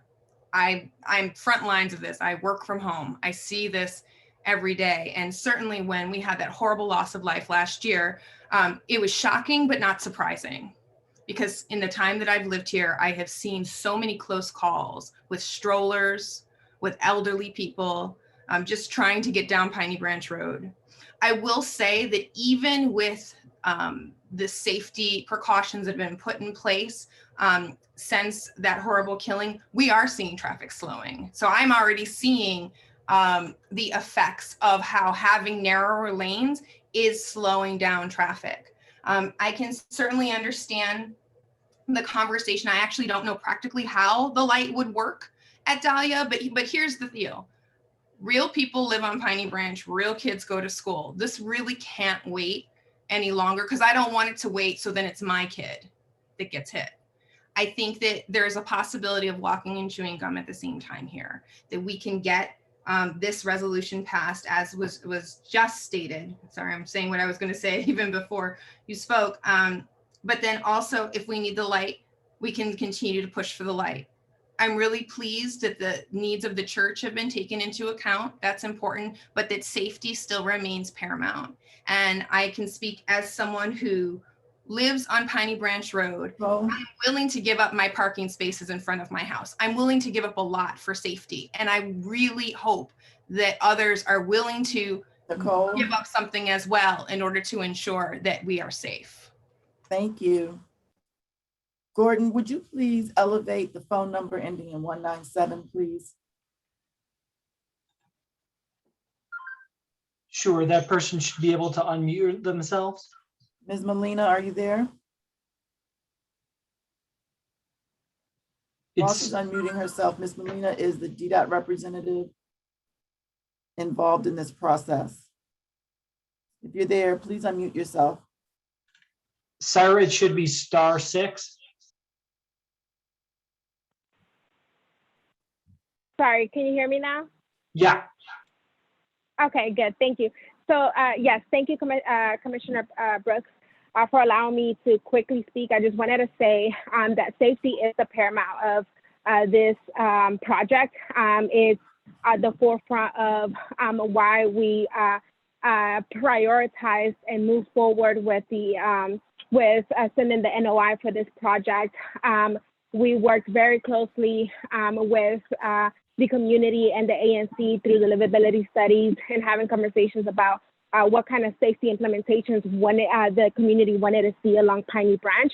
And then we moved them forward through this project, and we made accommodations according to the feedback that we received from the community and the ANC. And so we feel strongly that this project is something that we looked into considering all the aspects of the community need and also the forefront of this project, which is safety. I want to give a little bit of data to provide a perspective on the community and the ANC on some of the safety implementations that we've done on Piney and Dahlia. So from the improvements that we did last year, right there at the intersection of Piney and Dahlia with Flexi Post and installing the median, and installing the beacon light, which is a form of traffic signal that we have. So it's not, we don't only have traffic signal, but we have beacons. We also have hawk lights, and those are the three. So out of those three, the beacon was warranted for this intersection to help allow drivers to see that there's a crossing happening there for pedestrians. But ultimately, out of all those improvements that we did last year, we did what we call a step out survey. Before we did the implementations, we did the survey, and before any improvements, the yielding rate for cars to yield to pedestrians was 60%, okay, 60. After we did those improvements, it went up to 91%, meaning that cars were yielding to pedestrians even more after those safety improvements. And those were like short-term safety improvements, quick improvements that we did based on, unfortunately, the fatality that happened at that intersection. But this project was the forefront again of safety. And so we strongly believe by narrowing this road and in providing other modes of transportation, such as the bike lane in this road, not only are we addressing the safety measures that Piney Branch has, but we're also thinking about reducing the speed limit through this project, which is huge. The other thing is also connecting residents to other modes of transportation, which is another big thing. This bike lane will also not only add protection for pedestrians, but also connect to the MBT trail so that residents that rely on bikes can connect to other neighborhoods to either recreate or to go to church or to play or work. So we strongly believe that this project is very important. And as you stated, Commissioner Brooks, as Commissioner Yates has stated as well, this is not the first time, definitely, that you'll see us, because we've been here before, and this is definitely not the last time. One of our biggest commitments that we did and we're continuing to commit to is continuing to improve this area, right? So I don't want the community to feel like we're gonna be here and this is it, like this is the end of it. No, we're going to continue to monitor. We're going to continue to see what other things we can do to improve this area, because ultimately we want to achieve our goal, which is Vision Zero, right? And so this is definitely not the last time that you'll hear from us, and this is definitely not the first time or last time. So I leave you guys with that, and I'll continue to hear the feedback, and I encourage you to submit feedback to DDOT officially through our NOI. Thank you. At this point, I think we understand both positions. I'm going to allow Commissioner Parks, who has her hand raised, to speak. I'm going to allow after that Trinity Church to be recognized, and then we'll close with Commissioner Yates. I don't know that by listening to all 36 attendees in this meeting, we're going to hear any position that we haven't already heard tonight. So Commissioner Parks. Yes, thank you, Ms. Chair. Ms. Dida, I didn't remember your name, but excuse me for calling you Ms. Dida. But I have a question for you. About 4 or 5 years ago, we tried to get a four-way stop sign at 5th and Quakenboss, and there was an accident with a car and a Metro bus where 9 people had to go to the hospital. DDOT did not find that it was important to put four-way stop sign there. It took 2 years after that accident to get those four-way stop signs. We have stop signs up here at 9th and Quakenboss all the time. And I have just gotten tired of writing DDOT asking for a four-way stop sign. So what areas are DDOT so important in that know that all lives, that when there's a tragedy, that DDOT only pick what they needs to pick when there's tragedies everywhere. Now, I know that Piney Branch is terrible, and I like what Evan, thank you. I like what he has done. I like what all the other commissioners have worked on, the neighbors have worked on. But I have a problem because you come here talking about that when my area, 9 people went to the hospital. It wasn't in a casualty, but it took you all 4 years just to get. I didn't ask for a stop line. I asked for 4 stop signs. And I'm asking for 2 more stop signs on Quakenboss and 9th Street, where they run all the time, where we have accidents all the time. But you all have not even responded to me on those. Ms. Molina? You're muted. Sorry, I'm still working the kinks out of this. Thank you, Commissioner. Unfortunately, I cannot speak to what happened 4 years ago because I was not at the Department of Transportation. However, I can assure you that if you put the request in, that we are looking into the matter. All situations and all traffic safety concerns are of concern to DDOT. And we worked very closely with the ANC to assure them that we are addressing the concerns that are coming to us. I have to say that DDOT is not the, so we have to follow federal guidelines protocol in regards to installing signals or installing four-way stop signs or like changing the infrastructure of or traffic flow around in our roads. And so if I can't speak to the situation of what happened then because I was not familiar. I'm not familiar with that case. I'm familiar with Piney Branch because I worked closely throughout the livability study and this project on this matter, so I can speak on this and what we've done. But I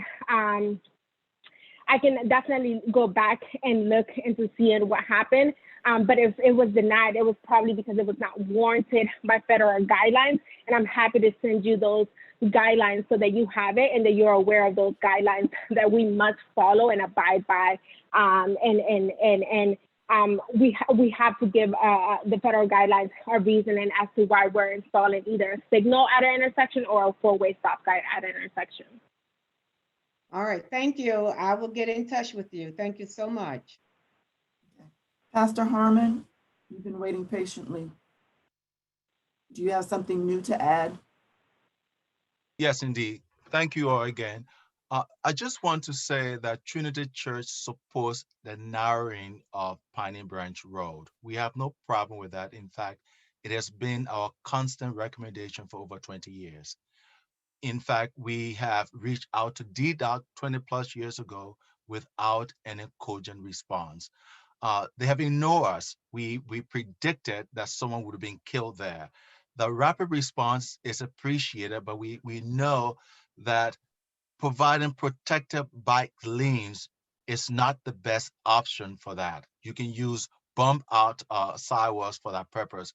The assumption that the church is only open on Sunday is not true. We're open every day during the week up to 9, 10 o'clock at night. We serve the community. In fact, in a meeting with Commissioner Yates, a biker informed us that protected bike lanes provide a false sense of safety and security. He was there and he heard the biker making that statement. Our concern right now is that we can share the road. I think parking will help. We also observe, since it's right in front of us, that drivers speed through those flashers. If you watch, you will notice that the flasher being rolled over. It is not safe. We want a safer community. The children, the elderly, all of us are at risk. And I think we need a better proposer. We support again the narrowing of the street. We know that is the best way out. We consulted with traffic experts. They agree with our position. And we think that the bike lanes don't provide the safety we need. If we take the bike lanes out of the protected bike lane, that is, if we take protected bike lanes out, we will have a better plan, I believe, and put bumpers out. 2 blocks away from that corner, Maryland has a safer process. So the science is there. Why can't we do what has worked? So we're asking, I'm asking Commissioner Yes to consider not having protected bike lanes in this proposal, and let's move forward. The only constituent body that's been adversely affected is the church. No other in our block, no other party is. And so in our plea, if Evan Yes will consider moving protected bike lanes, I think this can move forward quickly. We can share the roads. Thank you.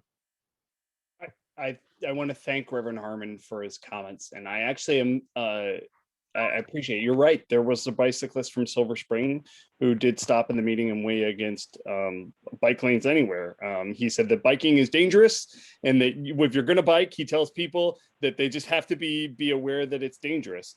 And I'm also going to point out that the Bicycle Advisory Council, which is the formal appointed bicycle body of the District of Columbia government, formally weighed in support of this project. That includes appointees from every ward in the District of Columbia, and are appointed by the various council members, including Councilmember Louis George. I think that it's not, I'm gonna not disagree with Reverend Harmon. I think it's not a perfect project, and I think a lot of people realize it's not a perfect project. And I've never been able to get DDOT to create a perfect project. But I think it's worth moving forward with. I think it'll make real improvements. And I'm just gonna turn really quickly over the last few bits of my time to some constituents who left comments in the chat who didn't get called upon. Jason Levitas expressing support for this resolution. I'm at 5th and Cedar. We've been pushing for this for years. Let's move this forward, and then we can push for more. Maggie Bello. I've lived at the corner of Piney Branch and Butternut for more than a decade. We've seen a lot, including a car running the lighted Piney Branch, hitting our fence and hitting the side of our house. At a different time, another car ran the light and hit our fence. Narrowing the lanes help. Even though we have a driveway and our own parking spots, we park our car on Piney Branch to intentionally slow down traffic. We would happily give up our parking spot in front of our house for this plan. This is a comprehensive plan that includes many things to slow traffic. I think that there's been a lot of opportunity for feedback on this. I've heard from many people on it, and I'm willing to continue to engage in discussions. And I welcome anybody who's willing to work with me cooperatively to continue to push for safety improvements across 4B01 and across the district. There's another resolution that we had tonight that passed unanimously, pushing for always stop signs, Commissioner Parks, in SMDs across 4B that I helped write. And I'm very proud of that resolution, and I'm not going to stop with this or any other resolution, and I appreciate your support. And with that, I would like to move my resolution. Is there a second? Second. All in favor? Aye. Aye. Aye. All opposed?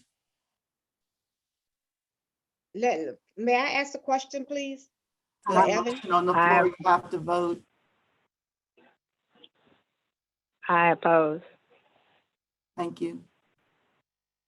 Commissioner Parks, you have to vote before you can ask a question because the motion's on the floor.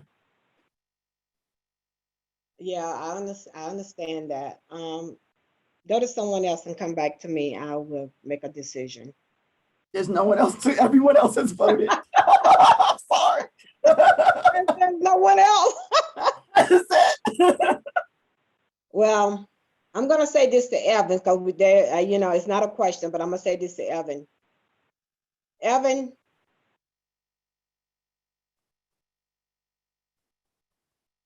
Commissioner Parks, you just vote your conscience. You're okay with me. Don't worry about me.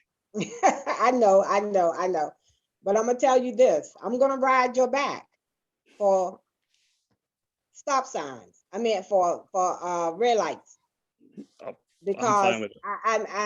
I'm saying something differently here. And I'm gonna be honest with you, it's a bike route.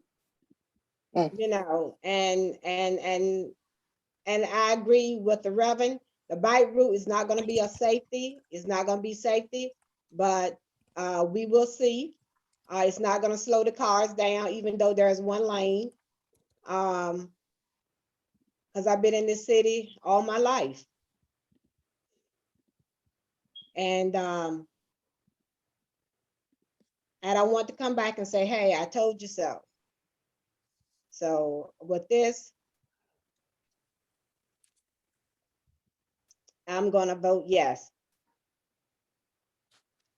Okay. Thank you, Commissioner Parks. I think it's good I think the conversation has been fruitful. So it's not a bad thing. And now, Pastor Hammond, if you need my help to jump on top of Evan head, let me know.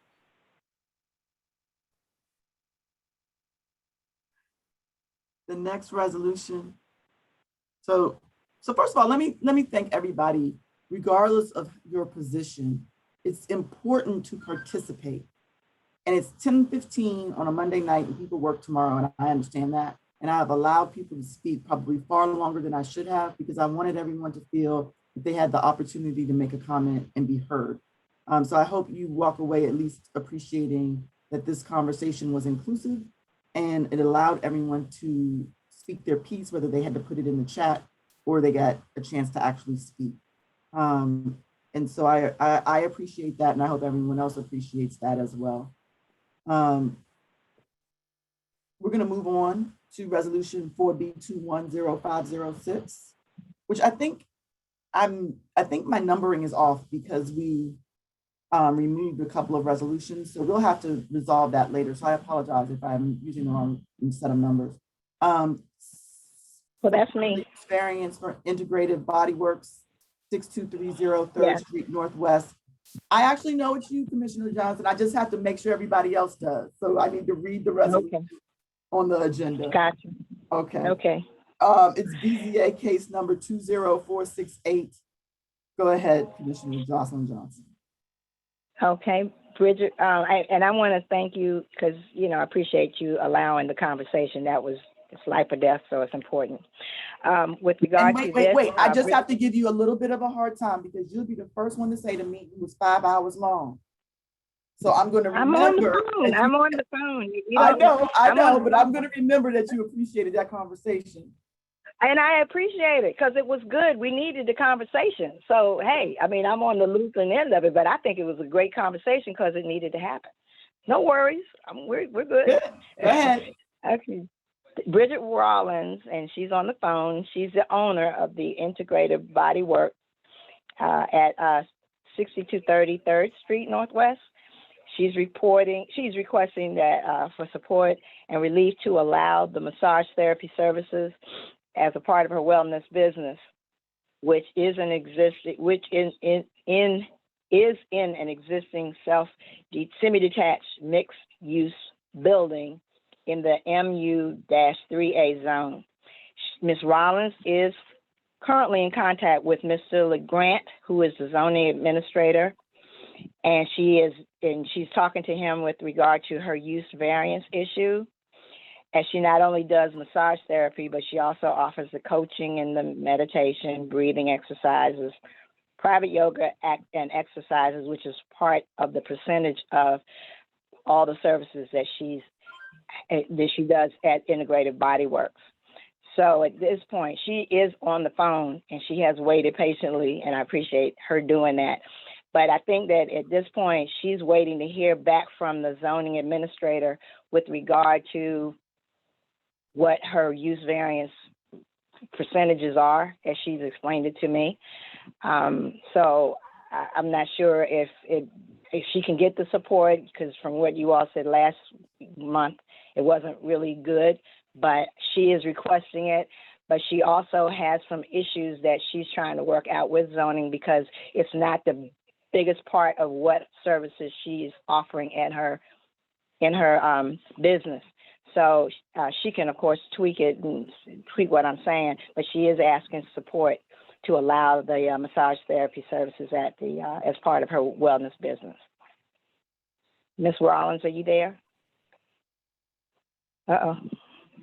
Hello, Ms. She should be able to. We're Go all ahead. here, Jocelyn. Commissioner Johnson. I'm sorry. Yes, I'm sorry. But can you hear me? Oh, shit. We can hear you, Commissioner Johnson. But okay. But I think we're confused. At least I think some of us are, by the looks of the faces that I'm looking at. So I don't know what my question is just yet. I can tell you what the question is this even right for review? Yeah, that's the question. Now, if we're still dealing with DCRA and BZA and whatever other alphabet city agency, do we have standing to approve this right now? Well, I think that may be the question, since she's waiting to hear from the zoning administrator. So maybe that is the question. I don't know, because I don't think she's heard back as yet as of today. So maybe she'll be in a better place for the next meeting, but she does have her hearing in June. So I think that's the reason why she wanted to do that. But let me not speak for her on that. Are you there, Ms. Rollins? What is she waiting to hear from the BZA? What are you? I'll speak. Thank you. Hi, She's yes. in contact with the supervisor. So Go ahead, Ms. Rollins. My hearing is scheduled for June. And was it the 24th? Yeah, June the 23rd or 24th. I can't remember offhand. Okay. But because it was pushed to June, it was originally in May, I needed to make sure I spoke with ANC prior to going to the zoning board. And this was the last meeting prior to me going to my zoning meeting. So that's why it was still on for this meeting, because I didn't know if I was going to hear back from the administrator or not. I'm more than likely, I'm still going to be on the docket for the June meeting, the zone boarding meeting, because I may not hear back from the administrators prior to that. I still have to move forward. Can you explain what it is you need to hear from them on? You've made the request for a use variance. So the use variance, because I do massage therapy services, because originally that was the only thing I was doing when I originally applied for the massage establishment license. Mm-hmm. But since my business has shifted and not only doing massages, massages a lot less than what it was before when I originally applied for the business application. And which means that I may not need a use variance after I speak to the administrator, the zoning administrator. So I may not need to go through the whole process of the zoning hearing. If the administrator, the zoning administrator says, oh, well, your percentage is less than, I forget what the exact percentage is. If it's less than a certain amount, then I don't have to go forward with the speaking in front of the zoning board, if that makes sense. So Jocelyn, and this is Commissioner Tiffany Johnson speaking, but I understand that there is great community support. Again, I still ask the question, is this right for us as a commission to review at this time? And Ms. Tiffany, I can't give you a better answer than what Ms. Bridget has already said. She may not have to even need it. So I don't know, maybe it isn't, because the verdict is still, the jury is still out on that. But since she's here, she didn't want to lose her opportunity to be able to say, I did go to the ANC. So I don't think we can get any better than that. Maybe she'll know better in next month, but she hasn't heard from them yet. Okay. So maybe that's, So I think my concern is that if we don't vote on this now, we lose our opportunity to vote, because the hearing is in June, and it's probably going to be before we have our June meeting. I think it is Commissioner Tiffany Johnson. Let me gather my thoughts first. I think I'm stumbling. I'm so sorry. This threw me for a loop, and it's 10:20, so somebody has to afford me some grace. Go ahead, Commissioner Palmer. But I think what I want to say is we should proceed as if that's not an issue. You have a resolution before us that incorporates all of the components of your business that you described to us, not just massage therapy. And if you don't need it, you don't need it. But I certainly wouldn't. There's no other opportunity. So either you're going to get the resolution as written, or you're not going to get one. And I don't know that I know which way to go. So I'm going to hand it off to Commissioner Palmer. Thank you, Commissioner Brooks. I agree with that approach. I don't think we have another option here, but I'd like to know if Commissioner Jocelyn Johnson tried to reach the BZA to ask this question ahead of the meeting. Yes, I did. And what did they say? And I couldn't. They haven't responded back to Miss Bridget, and I don't guess we can make them do it any faster than they're going to respond. Now, I do think that if there is another opportunity, yes, she'll have her meeting in June, but if the administrator responds, I'm sure they would probably reschedule her. I don't think they'd have a problem with it. She could come back. But you reached out to try and get an answer from them on this question. Yes, I did. Can I ask a question? This is Commissioner Tiffany Johnson. Jocelyn, how many times did you reach out, and what mechanisms?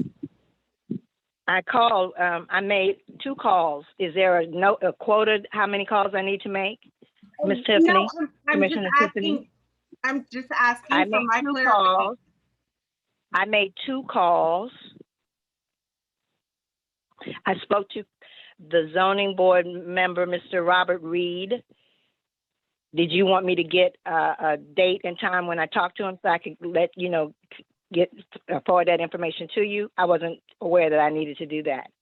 I'm just trying to figure out where we stand right now in this process, because I don't feel comfortable voting on this when we don't know. Everything seems to be kind of up in the air. Exactly, she said that, but she's in. I don't think you can beat her effort in sending out and having trying to contact the zoning administrator to get a decision, because she may not need it at all. Okay, so if she doesn't need it at all, the resolution is moot. If she does need it, then we have to vote on it tonight, and we don't have all of the pertinent information. Okay, let's. So I'm not sure. I don't think. I don't need. Johnson. I think this is not my motion to move forward, but my understanding of what just happened is we have to vote on what is in front of us. If in fact there's a motion for a resolution and a second, we have to vote on what is in front of us. What might happen tomorrow is not something that we can predict or will know in this moment. So I think we've gotten all we're going to get in terms of where we are with the process. I would suggest that if Ms. Rawlins wants a resolution at all, this is her only opportunity to get it before her hearing, because we don't know that it would be rescheduled at all. And we don't know about this percentages thing either. So Commissioner Jocelyn Johnson, before I move to Jocelyn Johnson, Commissioner Tiffany Johnson, I understand your concern, but I don't know that we can table it again this month. So if in fact Commissioner Jocelyn Johnson wants to make a motion, we just have to keep moving forward. Does that make sense? Yeah, that Am I thinking totally through it? makes Am I sense. think, am I missing anything in terms of my thought process? And I open that to everyone. And I want to appreciate you doing that, because I guess it's late and we're all tired.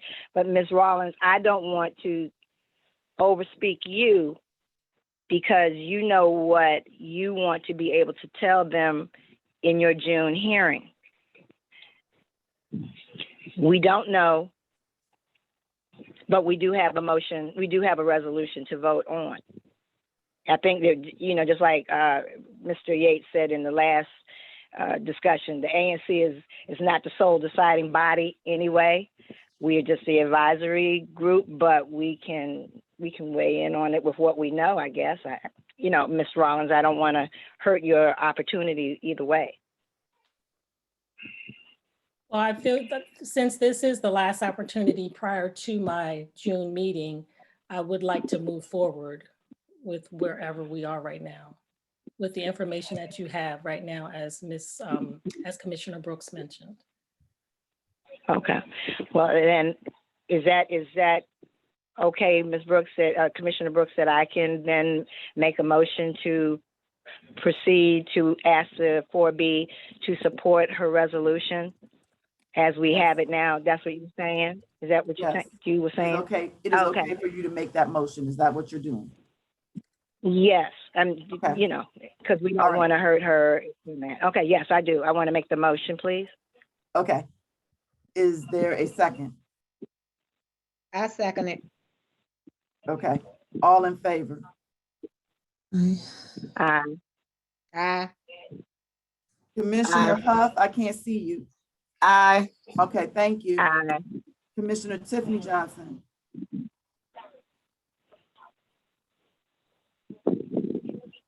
Hello. Commissioner Tiffany Johnson. Oh, sorry, forgot to unmute myself. No Aye. problem. How are you voting? Because I can't see you. Said aye. I got her. Okay. All right, so you have all the votes then, Commissioner Palmer? I do. Okay. And It thank was you all for in leading favor? that discussion, and thanks for your work on this resolution as well, Commissioner Brooks. Thank you. I'm not on the phone, so I can't see anything. Everyone voted, I believe, to support it. Yeah. It was a voice vote with a tally of 800, which will need to be a resolution before it's submitted. Okay. All right, thank you, Ms. Rollins. I appreciate your clarifications. Thank you. Thank you, Ms. You're Rollins. very welcome. Thank you. All right, so Thank you. now that that resolution is passed, we will move to the next resolution, which is resolution 4B210507, supporting special exceptions for a rear screen porch at 732 Tewksbury Place Northwest. It's BZA case number 20462. Commissioner Jocelyn Johnson, the floor is yours. Thank you. Mr. Richards and Ms. Williams, I think they too are on the call, I hope. They are. Patiently waiting. They are great. They are seeking the ANC 4B support on their application to the zoning board to build a new porch on the rear of their home at 732 Tewksbury Place. At the last meeting, they did have a brief presentation regarding their request for a variance, and that was made by their architect. I don't think he's on the call tonight. But after they were advised that obtaining a variance was nearly impossible, they revised their application to build a smaller enclosed porch that will only require a special exemption from the city. And they actually tweaked their plans and sent it, and that is a smaller footprint from their request. And I don't think they have the same situation. Of course, they're not waiting on anybody to get back to them. They just would like to get support from us for the special exemption from the zoning board. Special exception. Yes, not a variance. Two special exceptions. Yeah, but an exemption and an exception are different. So they want They're a special different, but exception. she was told that the variance, she would probably not get it, but with the special exemption, which prompted her to have to scale down her plans for her porch, she could get that. She has a good chance in getting that. I don't want to, again, I would like her to, Ms. Williams, if you're on the call, to chime in to help where I'm not saying it right, but she does have support from the neighbors and she has support. There's no problem as far as doing what she's trying to get done. She just wants a special exemption and not a variance, use variance. as you Exception. explained. I don't mean to harp on a technical special exceptions, and that's as written in the draft resolution. I'm sorry. It's two exceptions that they're seeking, but it's okay. We can hear from Heather and Dave. That would be great. Sure. I'm happy to share the presentation that I have. If you would like me to share my screen, I'm happy to. It's largely the same as what you saw last month, consisting of photographs of other people's decks. The large difference is that previously we were requesting a variance, which is the highest level of special request that you can make of the district. We were requesting to build up to 60% coverage in our very small lot. We have revised our plans to cover only 50% of the lot, just for the sake of expedience and hopefully saving money of having to litigate with the city. Building materials, yes, that as well, since building materials are expensive. Okay. Does any commissioner have a question? No. Okay, Commissioner Jocelyn Johnson, there are no questions. Do you have a motion to put forward? Yes, I'd like to. Oh, okay. So let me just make sure, Ms. Williams, have we covered it? Has everything been said that can be said? So I can, because I can make the motion to ask the to support it. Jocelyn, give us the motion, sweetie. Yeah, I just want to make sure I don't say it wrong. No problem. I'd like to make a motion to ask 4B to support this motion for the special exemption for 732 Tewksbury Let me Place, read it. Let me read it for you, Commissioner Jocelyn Johnson. The resolution, as it's written on the agenda, is supporting a special exception for the rear screen porch at 732 Tewksbury Place Northwest, BZA case number 20462. That is your motion. Sorry. Is there a second? Thank you. You're welcome. Yes. All in favor? Yes. I just need Commissioner Tiffany Johnson to speak. Aye. Thank you. Got it. Okay, the resolution passes. Thank you very much. Thank you, guys. You're welcome. We're going to move on to resolution 4B210508, supporting the Child Wealth Building Act of 2021, B24-023, Commissioner Tiffany Nicole Johnson and Commissioner Palmer, who will be speaking. You're muted, Commissioner Tiffany Johnson. It would be helpful if I unmuted myself. Yes. So this resolution is in response to the May 3rd Child Wealth Building Act of 2021 that Councilmember McDuffie submitted. We're lovingly calling it the baby bill, and it provides district residents with a trust fund for their youth beginning in fiscal year 2022. So we're a little ways off from it. Enrollment's automatic, and each individual child's trust would receive an initial deposit of $1,000 and then subsequent annual payments for an adequate child.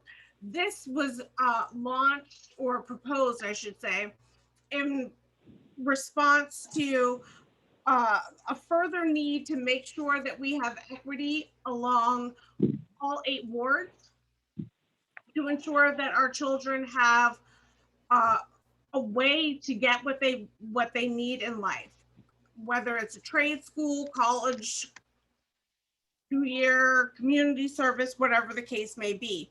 And it really piggybacks on the Racial Equity Act, Achieved Results Act that was passed last fiscal year. Erin, did you have anything else to add? Yeah, I'll just jump in to offer some additional support. As Tiffany mentioned, Commissioner Johnson mentioned, this is with regard to Councilmember McDuffie's Child Wealth Building Act, which would create a publicly funded trust fund for low and middle income families in the district. And Councilmember McDuffie has said that the bill aims to eliminate the racial wealth gap, where a white family's median income is 81 times higher than the median wealth of a Black family. They're called baby bonds. It's a trust fund that would be offered to low income children, and it would appreciate as they get older, and be dedicated exclusively to uses like education, business ownership, and buying a home. And I'm happy to support it.